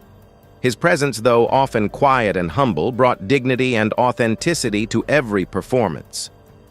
Harris Yulin's career reflects a dedication to the craft over fame, and his entire body of work continues to speak to clarity and strength. His legacy lives on in the unforgettable characters he brought to life and the impact he made across film, television, and theater. Are you impressed and moved by the story of Harris Yulin's career? If so, leave a comment with the number 1 to let us know you're with us. If not, leave a comment with the number 5. I look forward to reading your feedback and sharing more fascinating stories together.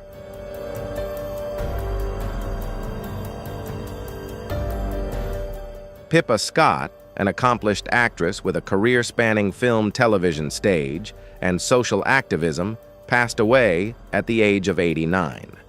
She first rose to fame with her debut film in 1956, The Searchers, where she portrayed one of John Wayne's kidnapped granddaughters, marking the beginning of a career built on depth and quiet strength. That same year, she earned a Broadway title, receiving the World Stage Award for her performance in Child of Fortune, a role that shaped her future in both classic and contemporary storytelling. Throughout the 1960s and 1970s, Scott became a familiar face on screen with roles in Auntie Mame, The Twilight Zone Mission, Impossible, The Waltons, The Virginian, and many other films.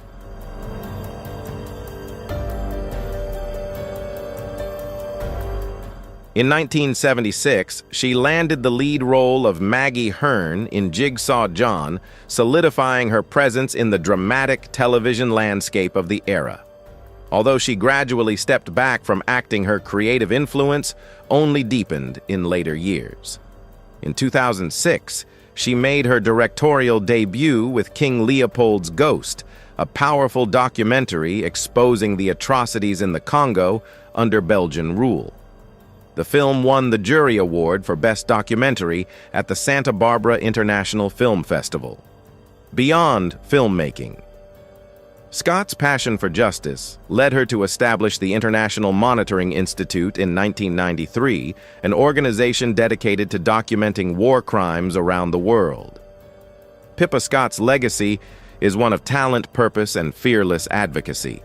Her artistic range and humanitarian impact extended far beyond the screen, leaving a lasting imprint in both entertainment and global human rights efforts.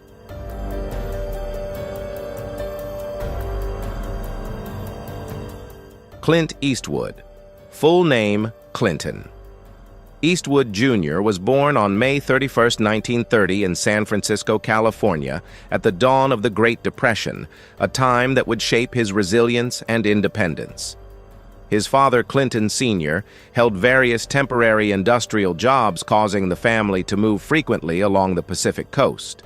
His mother, Ruth, a dynamic factory secretary with a passion for music, encouraged creativity even in times of financial hardship. These early years were marked by constant change, new towns, new schools, new faces, instilling in young Clint the adaptability and stoic calm that would later define his on-screen persona. Due to the family's frequent moves, Clint spent long periods alone exploring nature, hiking through forested hills, swimming in the bay, and tinkering with bits of machinery.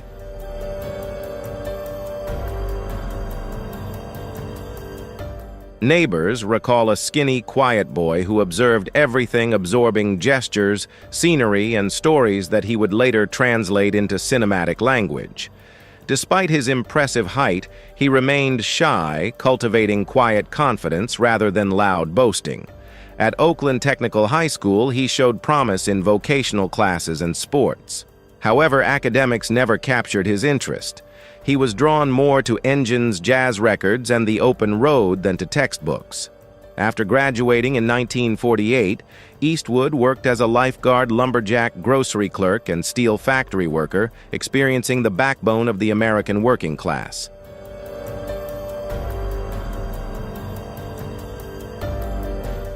Each job helped him build physical strength and expand his empathy for ordinary people. This would later fuel the authenticity of his portrayal of working-class characters, which resonated with audiences worldwide. His brief time studying business at Los Angeles City College was interrupted when he enlisted in the Korean War in 1951. Serving at Fort Ord rather than overseas, Eastwood worked as a swimming coach and lifeguard for fellow soldiers. One fateful weekend, his plane crashed into the Pacific Ocean. He swam over 3 miles in freezing waters to reach shore, a challenge that reinforced his belief in endurance and quiet strength traits that would later define the man-with-no-name persona.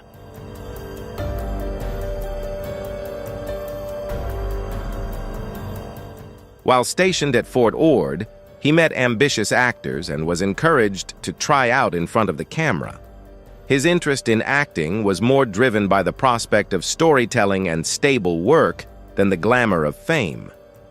After leaving the military, he moved to Los Angeles, studying acting while working as a car mechanic. Small roles began to appear. You could blink and you'd miss him in B-movies like Revenge of the Creature and Tarantula. These early roles had little dialogue, but offered many lessons: how to mark a position, how the camera shapes emotion, and how to convey deep meaning with just a glance. Eastwood absorbed it all, believing that patience and persistence would eventually pay off.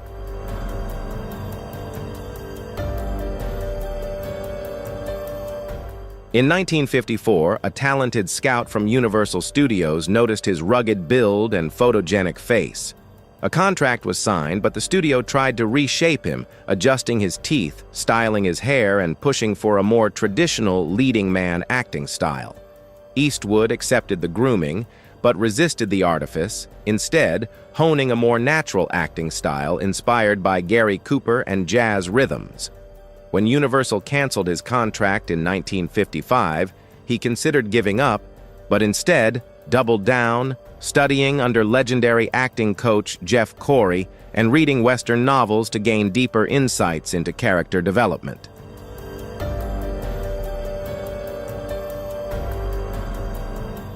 A turning point came in 1958, when he was cast as Rowdy Yates in the TV series Rawhide.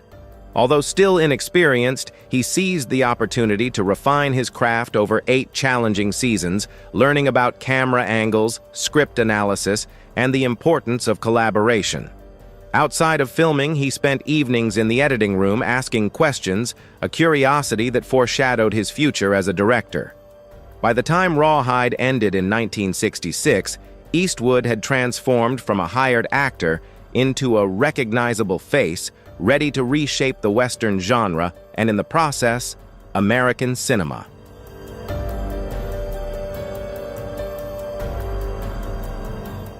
Clint Eastwood's first leap as a director came when Italian filmmaker Sergio Leone invited him to Spain in 1963 to star in A Fistful of Dollars, a low-budget Western inspired by Akira Kurosawa's samurai classic Yojimbo. Hollywood had overlooked the project, but Eastwood saw an opportunity to redefine both himself and the genre.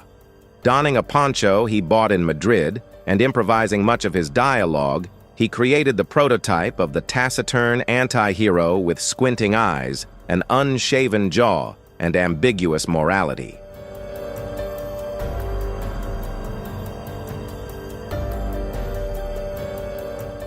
The gritty realism of the film, its extreme close-up shots, and Ennio Morricone's haunting score sparked a cinematic revolution that reached far beyond Europe.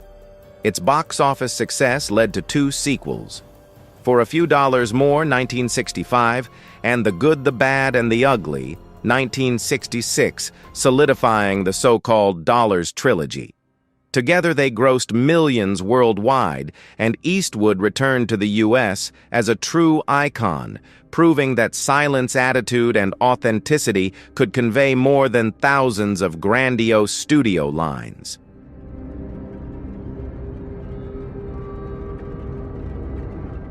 Back in Hollywood, Eastwood quickly diversified. Hang 'em High, 1968 blended Italian style with classic American frontier mythology, while Where Eagles Dare saw him holding his own alongside Richard Burton in a World War II thriller. Coogan's Bluff, 1968 paired him with director Don Siegel, marking the beginning of a creative partnership that would span 5 films. However, it was Dirty Harry, 1971, their explosive crime film set in San Francisco, that cemented Eastwood's mark on popular culture. As Inspector Harry Callahan, he introduced a new urban Western style of justice, relentless, armed with a Magnum .44 and with an unblinking stare.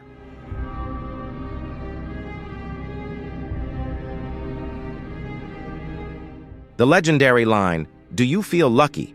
echoed across theaters, radio waves, and political debates, sparking conversations about spontaneity and civil liberties while breaking box office records. 4 sequels followed over the next 17 years, each further developing both the character and Eastwood's grasp on production decisions, proving that he was not just an actor. He was a storyteller with an instinct that perfectly aligned with the rhythm of his audience. Behind the camera, Eastwood's curiosity blossomed into a directing career marked by a spare-style respect for the crew and an uncanny ability to complete films on time and under budget.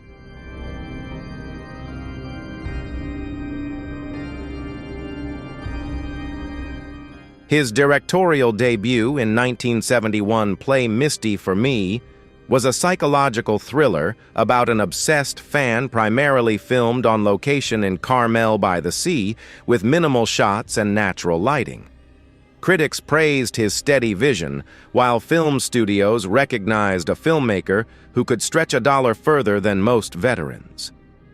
The actor-director dual role became his trademark in projects such as The Outlaw Josie Wales, 1976, where themes of revenge and reconciliation resonated with post-Vietnam America, and Bronco Billy, 1980, a tender ode to the dreamers on society's fringes.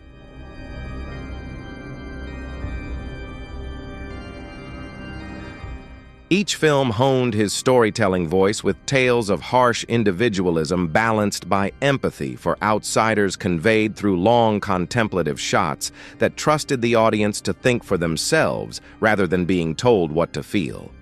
The 1980s and 90s showcased the diversity and longevity of Eastwood's career. Sudden Impact, 1983, revived the Dirty Harry series. Heartbreak Ridge, 1986, transformed the tough exterior of a Marine Corps veteran into a lesson in leadership. And Unforgiven, 1992, delivered a late-career masterpiece deconstructing the very legends he had once glorified.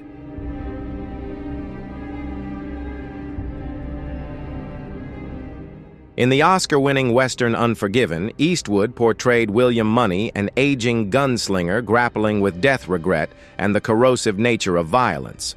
The film won 4 Oscars, including Best Picture and Best Director, transforming Eastwood from a strong star into an author of deeply humanistic stories.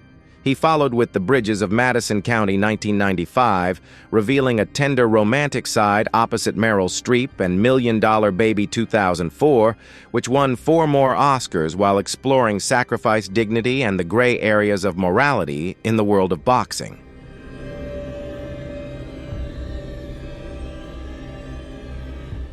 By the dawn of the new millennium, Eastwood had appeared in over 60 films and directed more than 30. His name became synonymous with artistic integrity and box office reliability. Technological changes, market trends, and evolving audience tastes never swayed Eastwood's instincts.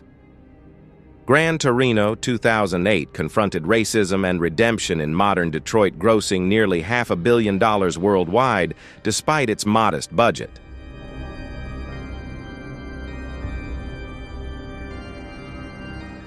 American Sniper 2014 broke January's opening weekend record, sparking a national conversation about heroism and psychological trauma. Even as he entered his 9th decade, Eastwood continued to explore untold facets of the American experience: the rescue crew on the plane in Sully, 2016 citizens thwarting terrorism in the 1517 to Paris 2018, and an overlooked mailman in the Mull 2018. Where his late-life missteps raise questions about conscience and consequences.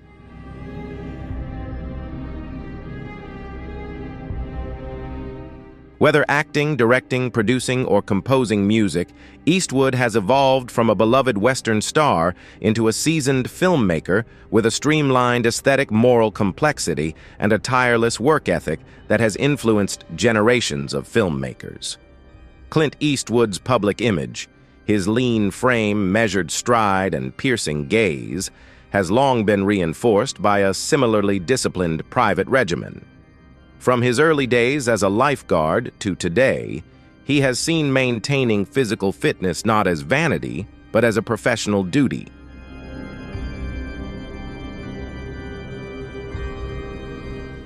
Waking up at dawn, he enjoys brisk walks along the coastline, exercises and stretching routines learned from stuntmen in the 1960s. Eastwood was never obsessed with the gym. Instead, he valued consistency. 20 minutes every morning is worth more than 2 hours once a week, he told reporters over the decades. He also avoids processed foods, limits red meat, and practices portion control, a habit formed during the food rationing of the Great Depression. Coffee remains his only indulgence, drinking it black and quietly while editing scripts. Although rarely sick, Eastwood has had to endure the cumulative wear and tear from his stunt work.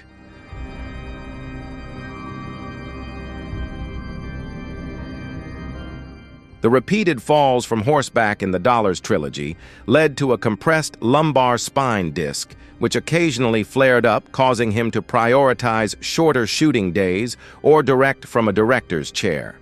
While filming Dirty Harry, a car door collision left him with bruised ribs. On the set of The Outlaw, Josie Wales, a prop gun backfired, burning his hand. However, he refused painkillers, relying only on ice baths and his unyielding focus. These habits were admired by younger actors who often discovered later that their seasoned colleague was recovering between takes.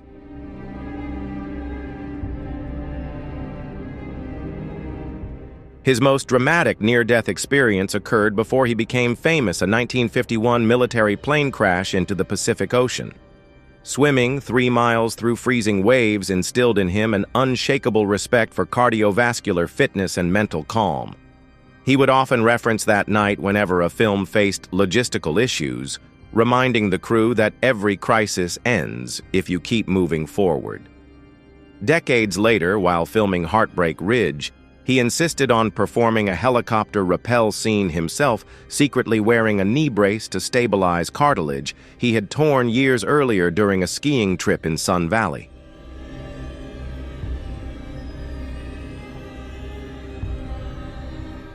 That scene was included in the final cut without commentary, a testament to his belief in preparation and controlled risk. Contrary to his on-screen image of chewing a cigar in Western's Eastwood, never smoked cigarettes, and only bit down on an unlit cigar for character effect. He occasionally enjoyed a glass of red wine from Paso Robles, though friends noted that he rarely finished it.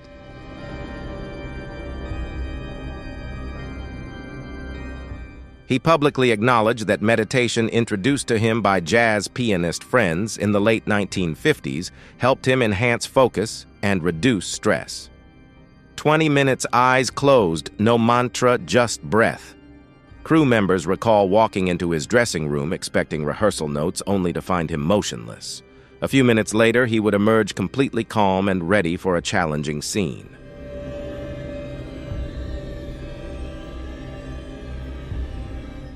The inevitable effects of aging brought about medical milestones. In his late 70s, doctors diagnosed him with mild atrial fibrillation. Lifestyle adjustments and medication managed the condition without the need for surgery. A routine colonoscopy at age 80 revealed a benign polyp, which was removed on the same day. His hearing in his left ear was impaired after a blank gun misfired on the Unforgiven set, prompting him to wear a nearly invisible earpiece when directing in windy locations like Big Sur. However, his annual checkups continued to yield remarkable results for a man several decades younger.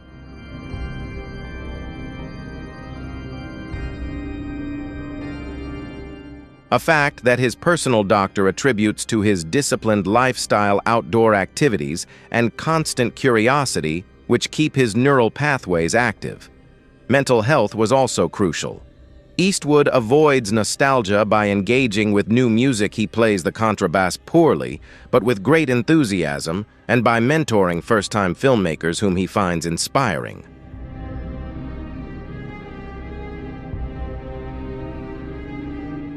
He has openly acknowledged moments of fatigue, especially with the simultaneous demands of acting and directing, but he combats burnout by organizing his projects and reserving weekends for rest at his farm in Carmel.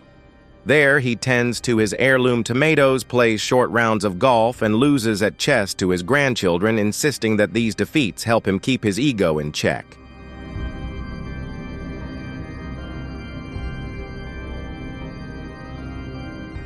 Despite speculation about retirement, Eastwood's philosophy of living well remains rooted in action. Exercise daily, eat simply, master stillness, and keep the mind focused on new challenges.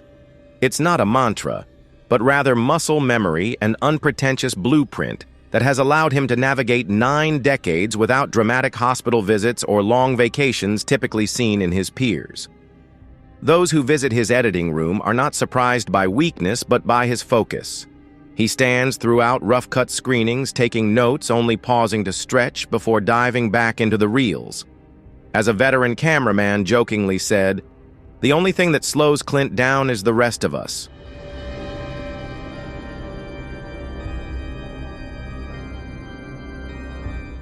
Loss has woven through Clint Eastwood's life, much like the barbed wire fences in the Western landscapes. He portrays silently marking boundaries, occasionally drawing blood, and always reminding him of life's impermanence.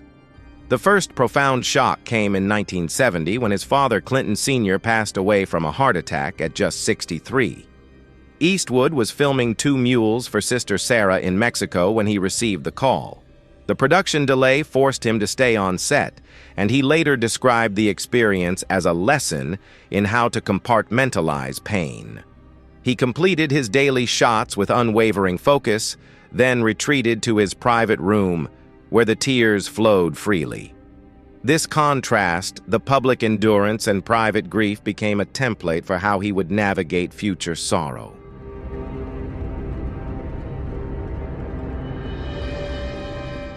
In the years that followed, Eastwood's personal life became increasingly complicated.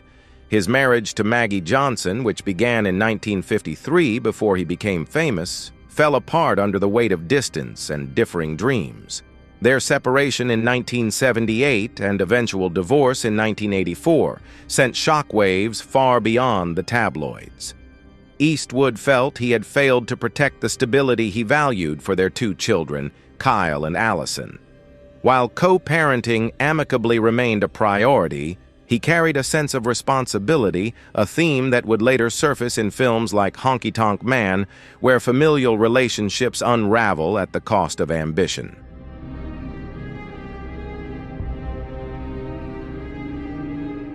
Parallel relationships, most notably his 14-year relationship with actress Sondra Locke, brought both creative harmony and, eventually, litigation. Locke's lawsuit for support after their 1989 non-marital cohabitation exposed their private turmoil to international scrutiny, forcing Eastwood to confront the pain that fame can cause to loved ones.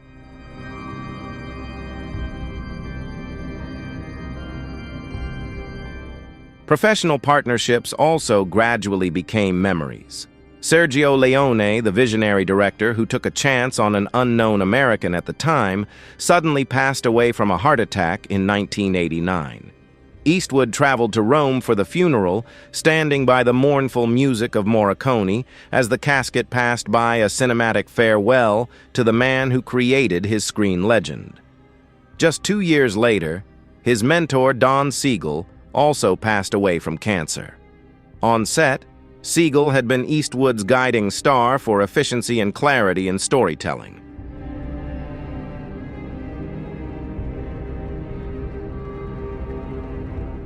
Outside of filming, he was a kindred spirit.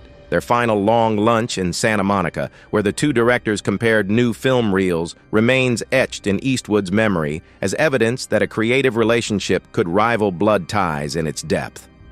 Loss came again in 2006, with the passing of his mother Ruth at the age of 97. She had danced at his second mayoral inauguration in Carmel 18 years earlier and still sent him scripts with her mother's critique. Her death marked the end of the chapter about the Depression-era family unit that had shaped his moral compass.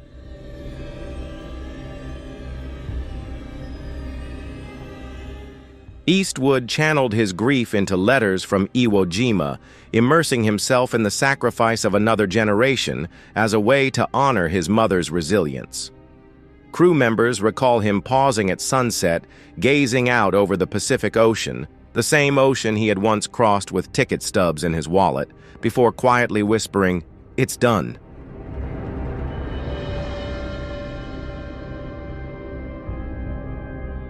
Tragedy struck again in 2018 when Sondra Locke passed away from heart failure related to breast and bone cancer. Although their romantic relationship had ended decades earlier, Eastwood quietly contributed to part of her medical expenses.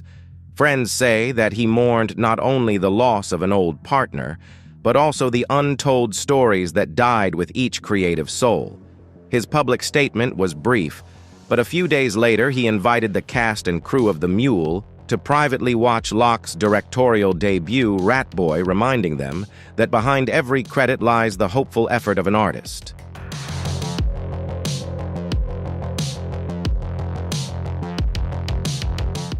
The passing of colleagues on set also weighed heavily on him.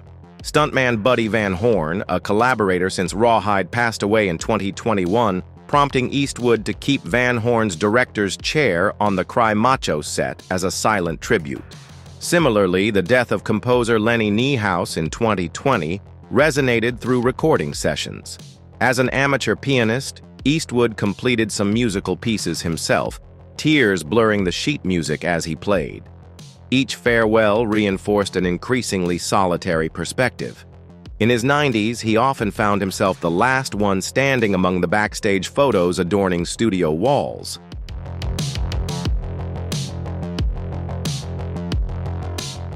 Within his family, Eastwood experienced the natural but heartbreaking distance as his children grew up and forged their own paths. He has 8 known children spanning multiple generations and relationships. Over time, marriages, divorces, and the birth of grandchildren brought joy alongside the realization that he couldn't shield them from life's struggles. When his daughter Kimber faced a serious health issue in 2019, Eastwood postponed pre-production meetings for a week, choosing to stay awake at the hospital instead of attending meetings in Hollywood. He later remarked that awards and box office revenue would fade, but knowing his children were healthy was the real measure of success.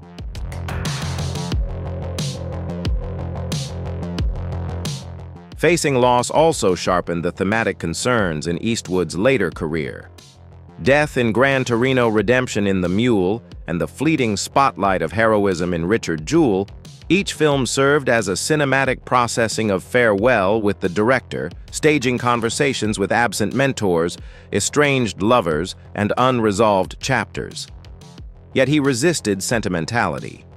Funerals in his films are brief, with the living spurring horses or revving engines toward the next horizon. It's a narrative reflection of Eastwood's belief that movement helps soothe the pain.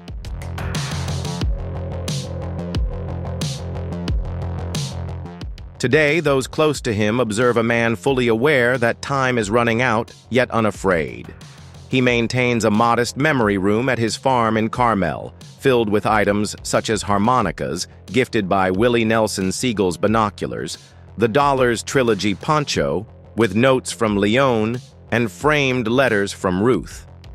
He briefly visits this room each morning, acknowledging what has passed, then closes the door and heads to the editing room. For Eastwood, loss is not a chain that binds him, but a breeze at his back urging him to shoot one more scene, one more day under the sun-drenched sky.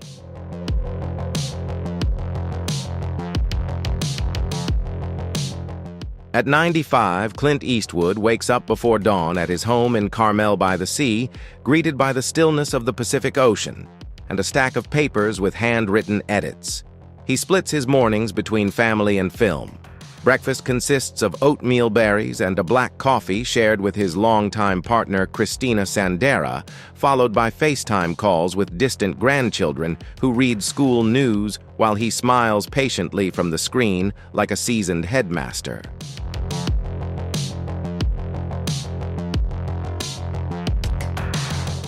By 8:30 a.m., he is in the modest office of Malpaso Productions in Monterey, his work shoes tapping rhythmically on the recycled wood floor as he reviews the daily footage for Juror Duru, the courtroom thriller he began filming in Savannah at the end of 2024. To offset the fatigue from travel, he has turned a corner of the recording studio into a virtual production room, allowing him to direct additional shots without leaving California. Crew members half his age are amazed as he calmly adjusts a scene, trims the dialogue, and wraps up several hours ahead of schedule, reminding them that efficiency is a sign of respect for everyone's time.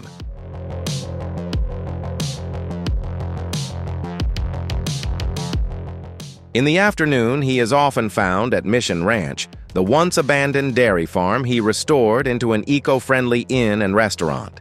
He strolls through the weathered cypress trees, greeting guests who expect a legend, but meet a neighbor instead. Denim shirt, sun hat, a handshake that feels like an old work glove. If the piano inside plays a familiar jazz tune, he will sit down. His fingers remain nimble on the keys, drawing applause from surprised diners. A portion of the proceeds funds the Clint Eastwood Film Scholarship at USC, supporting students who champion sustainability on set. This is evidence that his legacy to him is less like a bronze statue and more like a young sapling.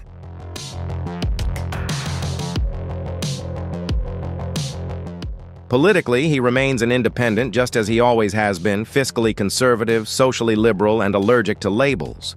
Instead of speeches on podiums, he engages in civic participation through local conservation boards, supporting sand dune restoration projects and sea otter research at the Monterey Bay Aquarium.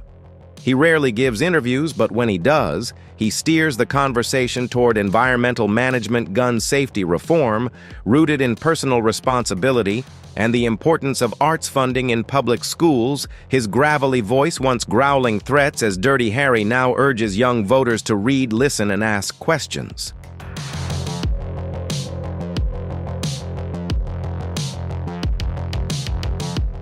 In terms of health, Eastwood maintains the routine mentioned earlier with a few minor adjustments. He works with a personal trainer twice a week, focusing on resistance band exercises to strengthen his core. A nutritionist monitors his protein intake to protect his lean muscle mass. Doctors keep an eye on his atrial fibrillation and mild hearing loss, but recent reports show his vital signs are excellent for any age group. He always carries a compact massage gun peppermint oil for his sinuses and a Kindle filled with historical documents on topics he might later adapt into screenplays.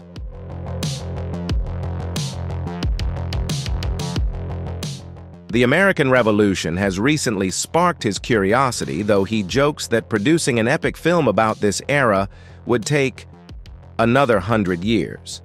Family relationships remain his emotional fuel.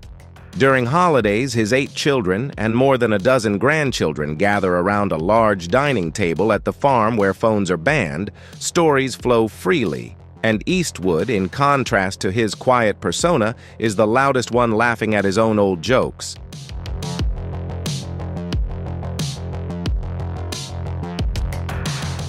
When his daughter Allison premiered her independent film, Marble Angels, at the 2025 Sundance Film Festival, Clint attended, secretly wearing a baseball cap pulled low, allowing her to take the spotlight he had once dominated.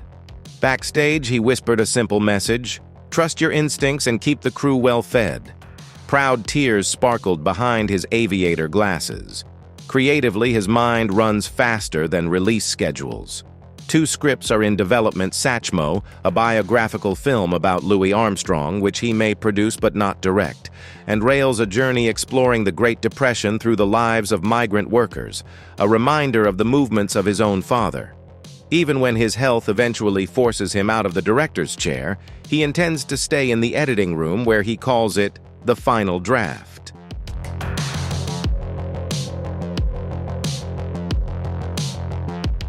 A small sign there reads, "When you stop improving, that's when you're finished." It serves both as a mantra and a reminder never to rest on one's reputation. Industry recognition continues to accumulate honorary doctorates, lifetime achievement awards, yet Eastwood keeps the statues in a hallway rarely seen by guests. More important to him are the letters from young filmmakers who cite Unforgiven or $1 Million Baby as sources of inspiration to explore complex morals on a modest budget. He replies to every letter in his handwriting, blue ink flowing across recycled paper, offering advice on patience, thrift, and the courage to cut away unnecessary explanations.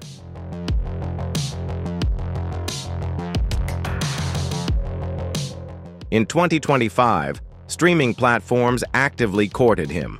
However, he negotiated deals that ensured theatrical releases for each new film, believing that communal darkness and a large screen remain irreplaceable. Yet he is not purely old school. His post-production process relies on cloud collaboration, and he insists that composers send separate digital stems so he can experiment with temporary mixes during late-night sessions.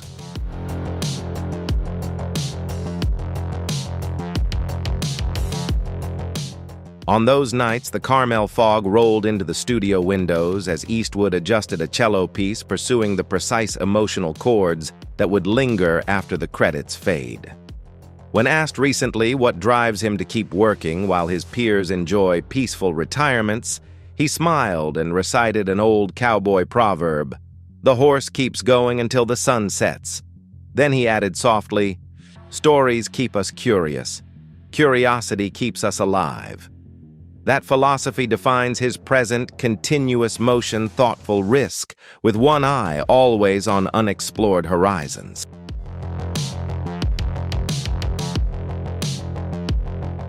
In an era of frantic content production, Eastwood remains a beacon of purposeful craftsmanship. His legacy shows that efficiency, empathy, and perseverance can coexist in both cinema and life. If you enjoy inspiring stories like this, don't forget to hit like and subscribe to join the channel for the next meaningful journey. And feel free to share your thoughts below, as this is where we connect and spread the passion for art.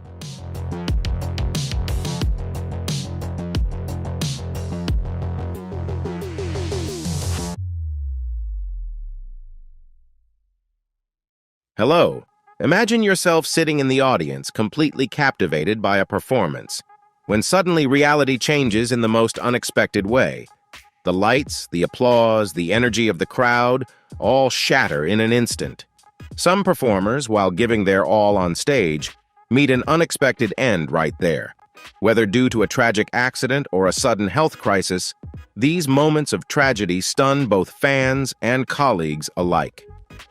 Let's explore the emotional stories of those whose final curtain call came too soon, leaving an unforgettable legacy that still haunts the stage to this day.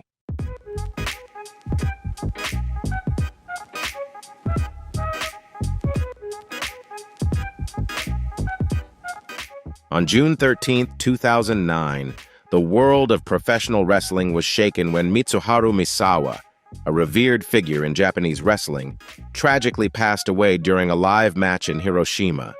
Famous for his high-flying style and technical mastery, Misawa was a legend who had captivated audiences for decades.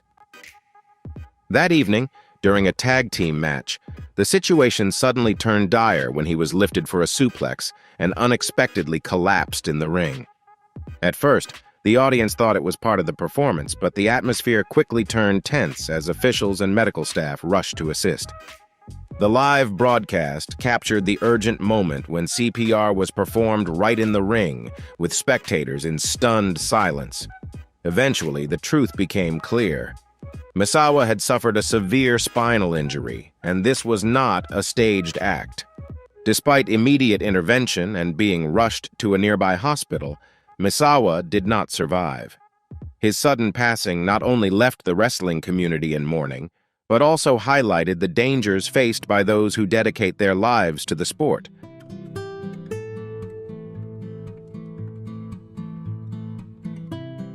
On September 4th, 2006, the world was stunned by the sudden death of Steve Irwin, widely known as the Crocodile Hunter, while filming for the documentary Ocean's Deadliest. While exploring the waters of the Great Barrier Reef, Irwin encountered a large stingray.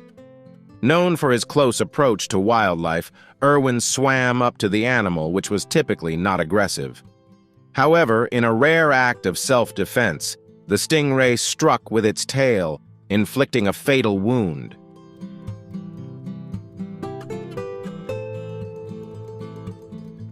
Irwin's dedicated team quickly pulled him from the water and made every effort to save him, but despite their attempts, they were unable to keep him alive. Although cameras were recording at the time, the footage was never released out of respect for Irwin's family. His passing at the age of 44 left fans around the world heartbroken. He was celebrated for his fearless spirit and unwavering commitment to wildlife conservation. His legacy lives on, inspiring love and respect for the natural world and the creatures he was passionate about protecting.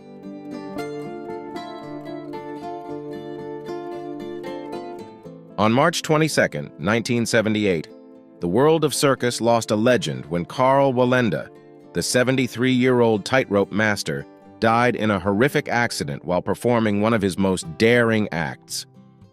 Wallenda, renowned for his extraordinary balance and fearless spirit, had captivated audiences for decades with his breathtaking performances.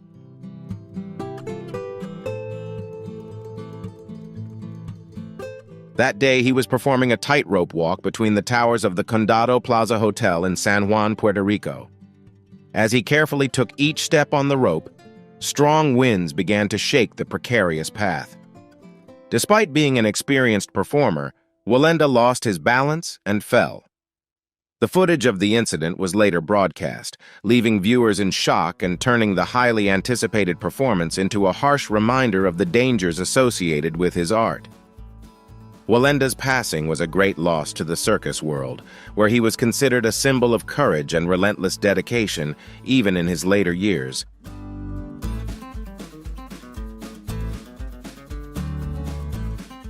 Pedro Henrique, the renowned guitarist from Brazil, passed away suddenly on March 12, 2023, leaving the music community in shock and mourning. At the age of 39, he was performing at a music festival in Sao Paulo when he suddenly collapsed on stage. Medical personnel rushed to his side and took him to the nearest hospital. But sadly, Henrique was confirmed dead upon arrival. The cause was later determined to be a heart attack, a heartbreaking revelation that sent shockwaves through the music community. His passing was a heavy blow to fans, friends, and fellow musicians. His emotional performances, exceptional skill, and deep love for music left an indelible mark on Brazilian music. Henrique's legacy lives on in the hearts of those who admired his artistry and the unforgettable energy he brought to the stage.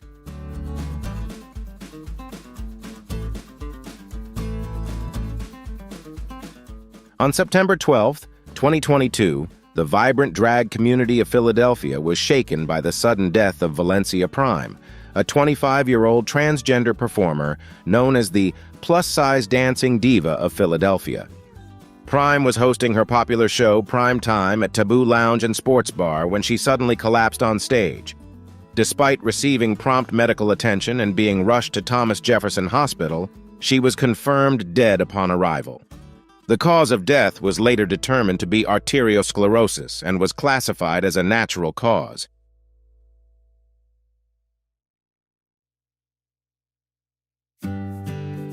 Prime's sudden passing sent shockwaves not only through the LGBTQ+ community but beyond, leaving many in deep mourning.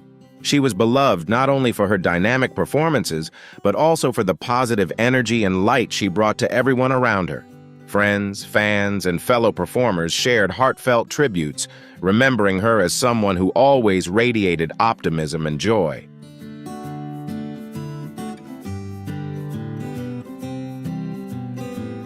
KK, the famous playback singer from India, suddenly passed away on May 31, 2022, leaving a deep sense of sorrow within the music community. Born on August 23, 1968 in Delhi, he began his career in the 1990s and quickly became a beloved icon. KK was known for timeless songs such as Tadap Tadap from Hum Dil De Chuk Sanam, Pia Aaye Na from Ashiki 2, and Kuda Jane from Bakna Ai Haseno.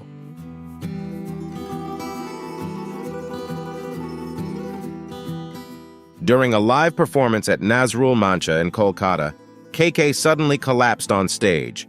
Despite receiving immediate medical attention and being rushed to the hospital, he was confirmed dead upon arrival. The cause of death was later determined to be cardiac arrest. At the age of 54, KK's passing left a huge void in the Indian music scene. With his emotionally charged voice and exceptional ability to convey deep expression, he had made a lasting impact on the hearts of his fans, leaving behind an unforgettable musical legacy.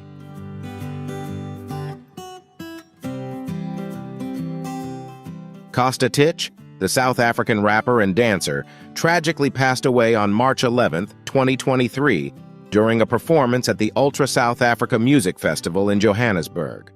While on stage, Costa Titch collapsed twice, with the second fall being fatal. Despite receiving immediate medical attention, he was confirmed dead shortly after.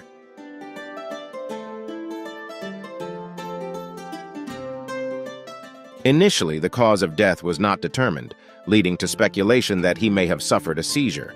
However, in May 2024, his family revealed that an autopsy showed Costa Titch's heart had been under significant strain due to prolonged stress and fatigue, leading to an irregular heartbeat and causing the fatal seizure. Costa Titch was a prominent figure in the Amapiano music scene and had recently signed with Akon's record label, Convict Culture. His sudden passing was a huge loss to the music community, but his legacy continues to inspire many.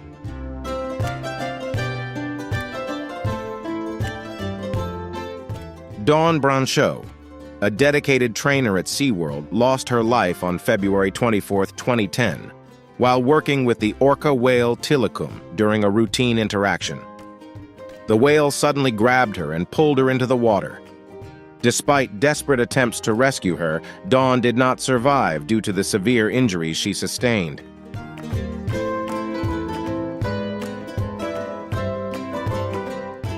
The incident sparked a major debate about the captivity of animals and the safety of trainers working with giant marine animals.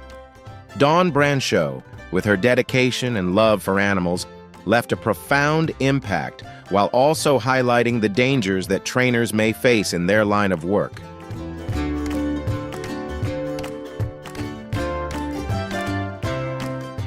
Bruce Lee, the martial arts legend and iconic actor, suddenly passed away on July 20th, 1973, at the age of 32, leaving fans worldwide in shock. Known for groundbreaking films like Enter the Dragon, his death was a major blow. Lee was working in Hong Kong on a new project when he suddenly collapsed. Doctors believe the cause of death was cerebral edema, possibly triggered by a reaction to pain medication.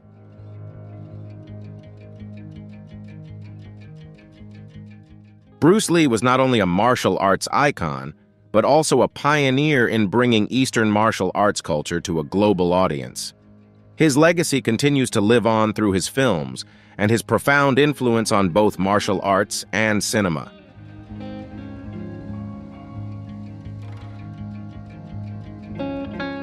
Brandon Lee, the son of martial arts legend Bruce Lee, met a tragic fate while following in his father's footsteps. On March 31, 1993, while filming The Crow, Brandon was fatally injured by a prop gun that accidentally discharged a live round due to a mistake in the preparation process. Despite undergoing hours of surgery, Brandon did not survive. His death, strangely similar to the sudden passing of his father, remains one of Hollywood's most heartbreaking accidents.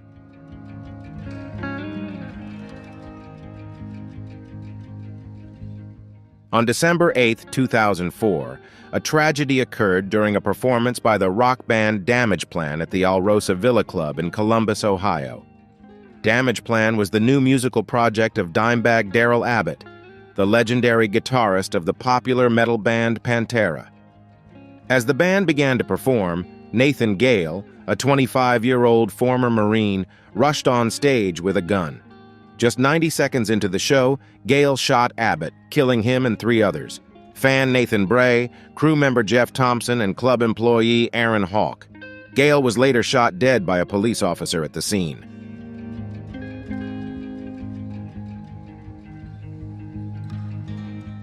The motive behind Gale's actions remains a mystery, though several theories have been proposed. The tragedy of that night left a deep pain in the hearts of fans and the music industry, as it not only took the life of a beloved musician, but also shook the community to its core.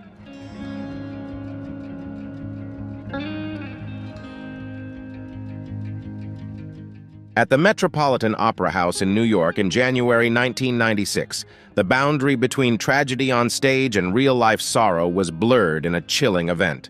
Opera singer Richard Versal, while performing the role of Vec, an aging office clerk in the Macropolis case, experienced a heartbreaking accident. The opening scene required him to climb a library-style ladder to arrange documents. While delivering the fateful line, "It's a pity you can only live this long," Versal suddenly lost his balance and fell.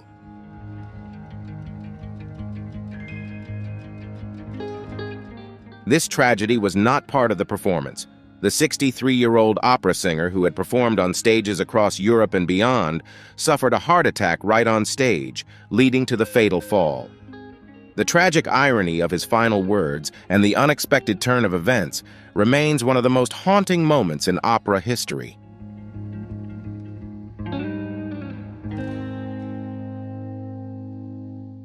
Nick Menza, the legendary drummer of heavy metal, left an indelible mark as a core member of the famous band Megadeth. Throughout the 1990s, Menza played a pivotal role in creating iconic albums like Rust in Peace and Countdown to Extinction. His powerful drumming and energy were central to the band's sound and success during that era.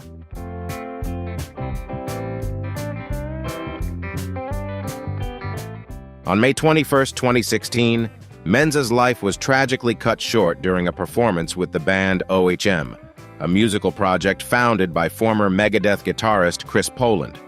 While performing at the Baked Potato, a jazz club in Los Angeles, Menza collapsed on stage while playing the third song of the set.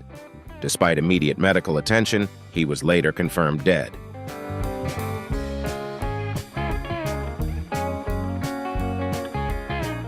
Despite receiving emergency treatment, Menza was confirmed dead at a nearby hospital. The cause of death was determined to be a heart attack at the age of 51. Nick Menza's passing was a great shock to fans and colleagues alike, leaving a significant void in the heavy metal music scene.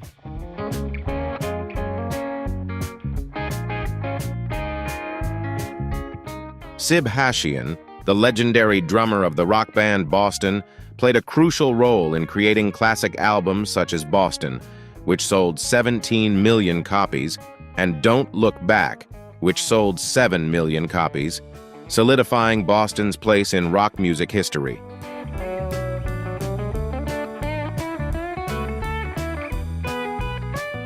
Although interest in Boston's music gradually declined over time, Hashian continued to maintain the spirit of classic rock by participating in nostalgic tours, including the Legends of Rock Cruise.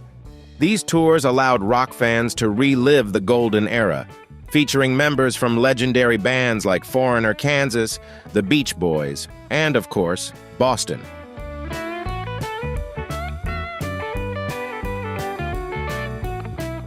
Sadly, in March 2017, while performing on the Legends of Rock Cruise on a journey from Miami to the Caribbean, Hashian suddenly collapsed behind his drum kit. Despite the efforts of the ship's medical team to revive him, he could not be saved.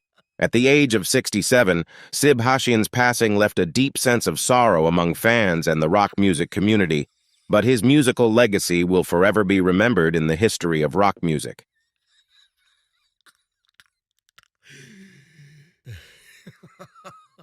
Jerome Irving Rodale, also known as J.I. Rodale, was a passionate advocate for health practices that were considered unconventional during his time.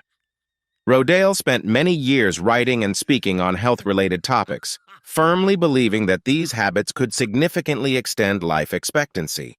His work laid the foundation for the organic movement and alternative health practices, which gained widespread attention in later years.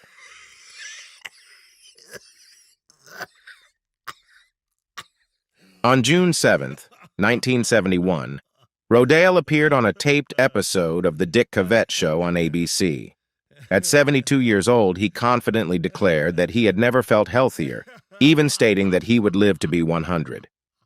The New York Times also reported on his optimism, as Rodale firmly believed that his lifestyle habits would lead to a long and healthy life.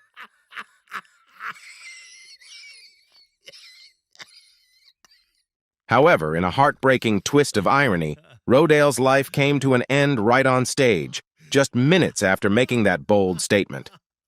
While host Dick Cavett was engaging in conversation with another guest, Rodale suddenly collapsed, letting out a deep, frightening sound. His face turned pale, and he passed away right before the live studio audience.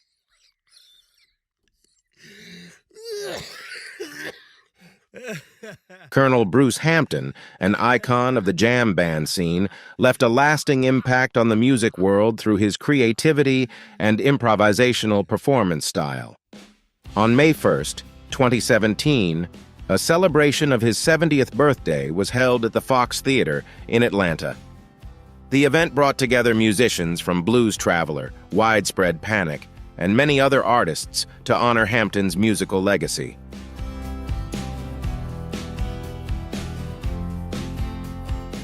However, the joyful event suddenly turned into a tragedy. While a young and talented guitarist, Taz Now, was captivating the audience, Hampton unexpectedly knelt down and leaned against a speaker. At first, those around him thought it was part of the performance, but soon realized he had collapsed.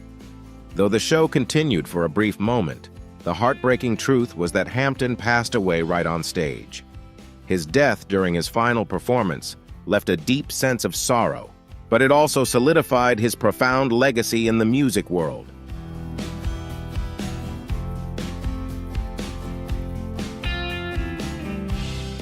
Tommy Cooper, the legendary Welsh comedian and magician, brought endless laughter to audiences with his humorous magic performances. In a famous act on the Live from Her Majesty's show in April 1984, Cooper performed the magic cloak routine, where he pulled increasingly larger objects from a huge cloak. The act reached its climax when the host, Jimmy Tarbuck, playing his assistant, prepared to hand him a ladder, adding to the humor of the performance.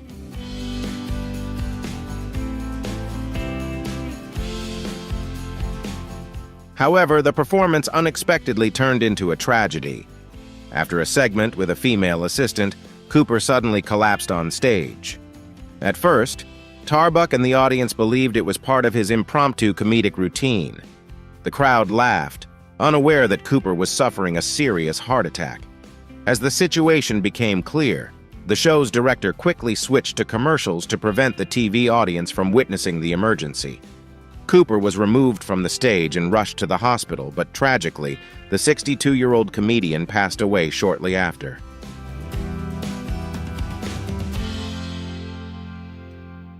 Owen Hart, one of the most beloved WWE stars of the 1990s, was known for his incredible talent in the ring and was the younger brother of wrestling legend Bret the Hitman Hart. However, on May 23, 1999, during the pay-per-view event Over the Edge, a tragic accident occurred.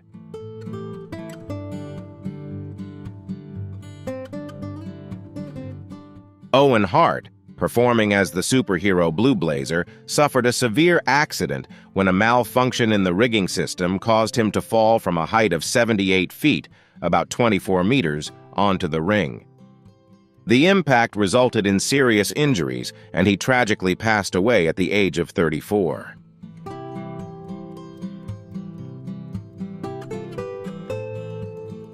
The 16,000 fans at Kemper Arena in Kansas City initially thought it was part of the performance, but the truth was later confirmed by commentator Jim Ross. The show quickly transitioned to airing footage from Hart's previous matches to avoid further shock. Although Hart was rushed to the hospital, he could not survive the injuries. His untimely passing left a deep sense of sorrow among fans and the wrestling community.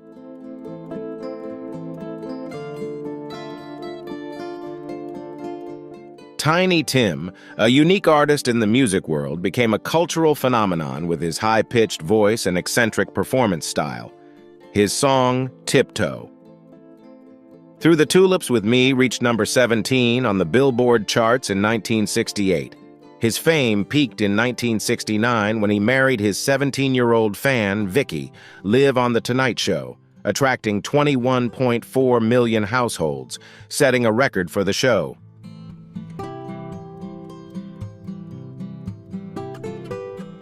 On November 30th, 1996, during a fundraising event in Minneapolis, Tiny Tim was still performing with great enthusiasm.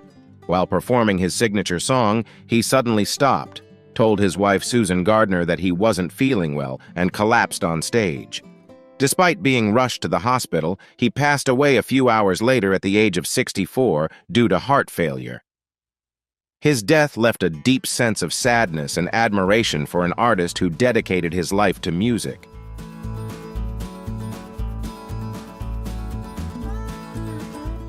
Barbara Weldons, a rising star in the French music scene, made a significant impact with her debut album Le Grand H de l'Homme, which was highly praised by critics in 2017.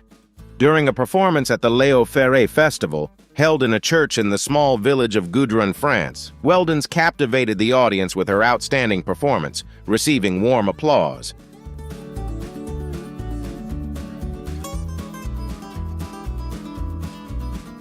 However, the event turned into a tragedy when Weldons suddenly collapsed on stage and passed away at the age of 35. Initially, the cause was believed to be a heart attack, but an autopsy later confirmed that she had been electrocuted. Weldons had been performing barefoot and accidentally stepped onto a faulty electrical wire, leading to the tragic accident. Her sudden death left deep sorrow among her fans and the French music industry, serving as a poignant reminder of the importance of safety on stage.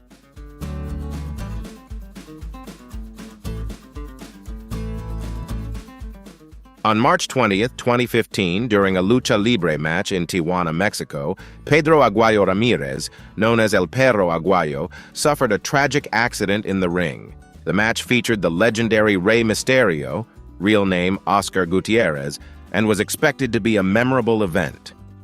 During the match, Rey Mysterio delivered a flying kick, causing Aguayo to collide forcefully with the ropes. The impact left Aguayo motionless in the ring, creating a tense atmosphere.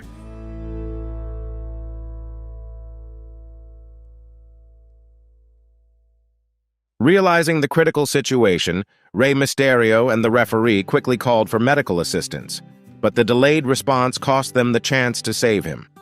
The Lucha Libre Commission later confirmed that Aguayo died at the age of 35 due to a heart attack caused by a cervical stroke, a result of the neck injury. This tragedy not only shocked the professional wrestling world, but also left a deep sorrow in the hearts of fans worldwide.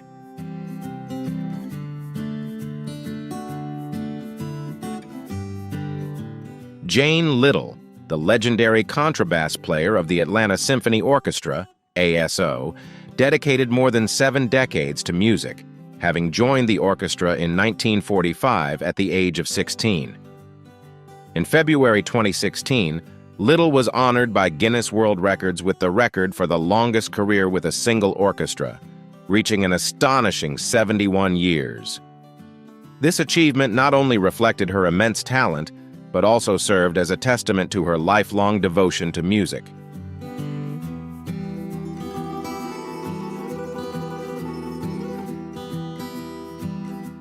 Just a few months later, in May 2016, Jane Little passed away while doing what she loved most. During a Broadway concert tribute performance of the iconic song, "There's No Business Like Show Business," the 87-year-old artist, despite her weakened health from cancer, continued to perform with passion. However, she suddenly collapsed on stage, still holding her contrabass. Little was quickly taken backstage and passed away shortly after. Her death not only left a deep sorrow, but also served as a beautiful reminder of a life fully dedicated to music.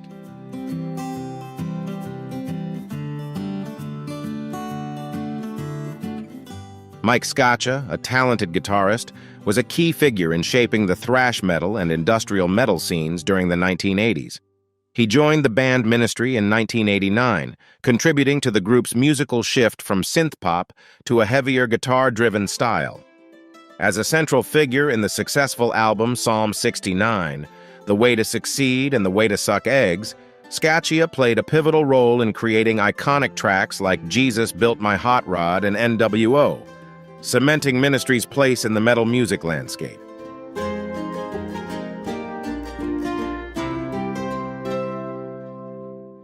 On December 22, 2012, during a performance at the Rail Club in Fort Worth, Texas, to celebrate the 50th birthday of rigor mortis vocalist Bruce Corbett, Mike Scaccia experienced a tragic event. While performing on stage, he suddenly collapsed. Despite being rushed to the hospital, Scaccia could not be saved. An autopsy later confirmed that he passed away at the age of 47 from a heart attack due to an underlying heart condition. His sudden death was a huge loss to his fans and the metal community, leaving behind a musical legacy that continues to inspire. Thank you for watching today's video about the tragic moments when artists and performers passed away right on stage. These stories not only shed light on the risks they faced in their careers, but also serve as an emotional reminder of their passion and dedication to the arts until the very end. If you found this content interesting, don't forget to like and subscribe to the channel to continue following us in more captivating videos. See you in the next emotional story.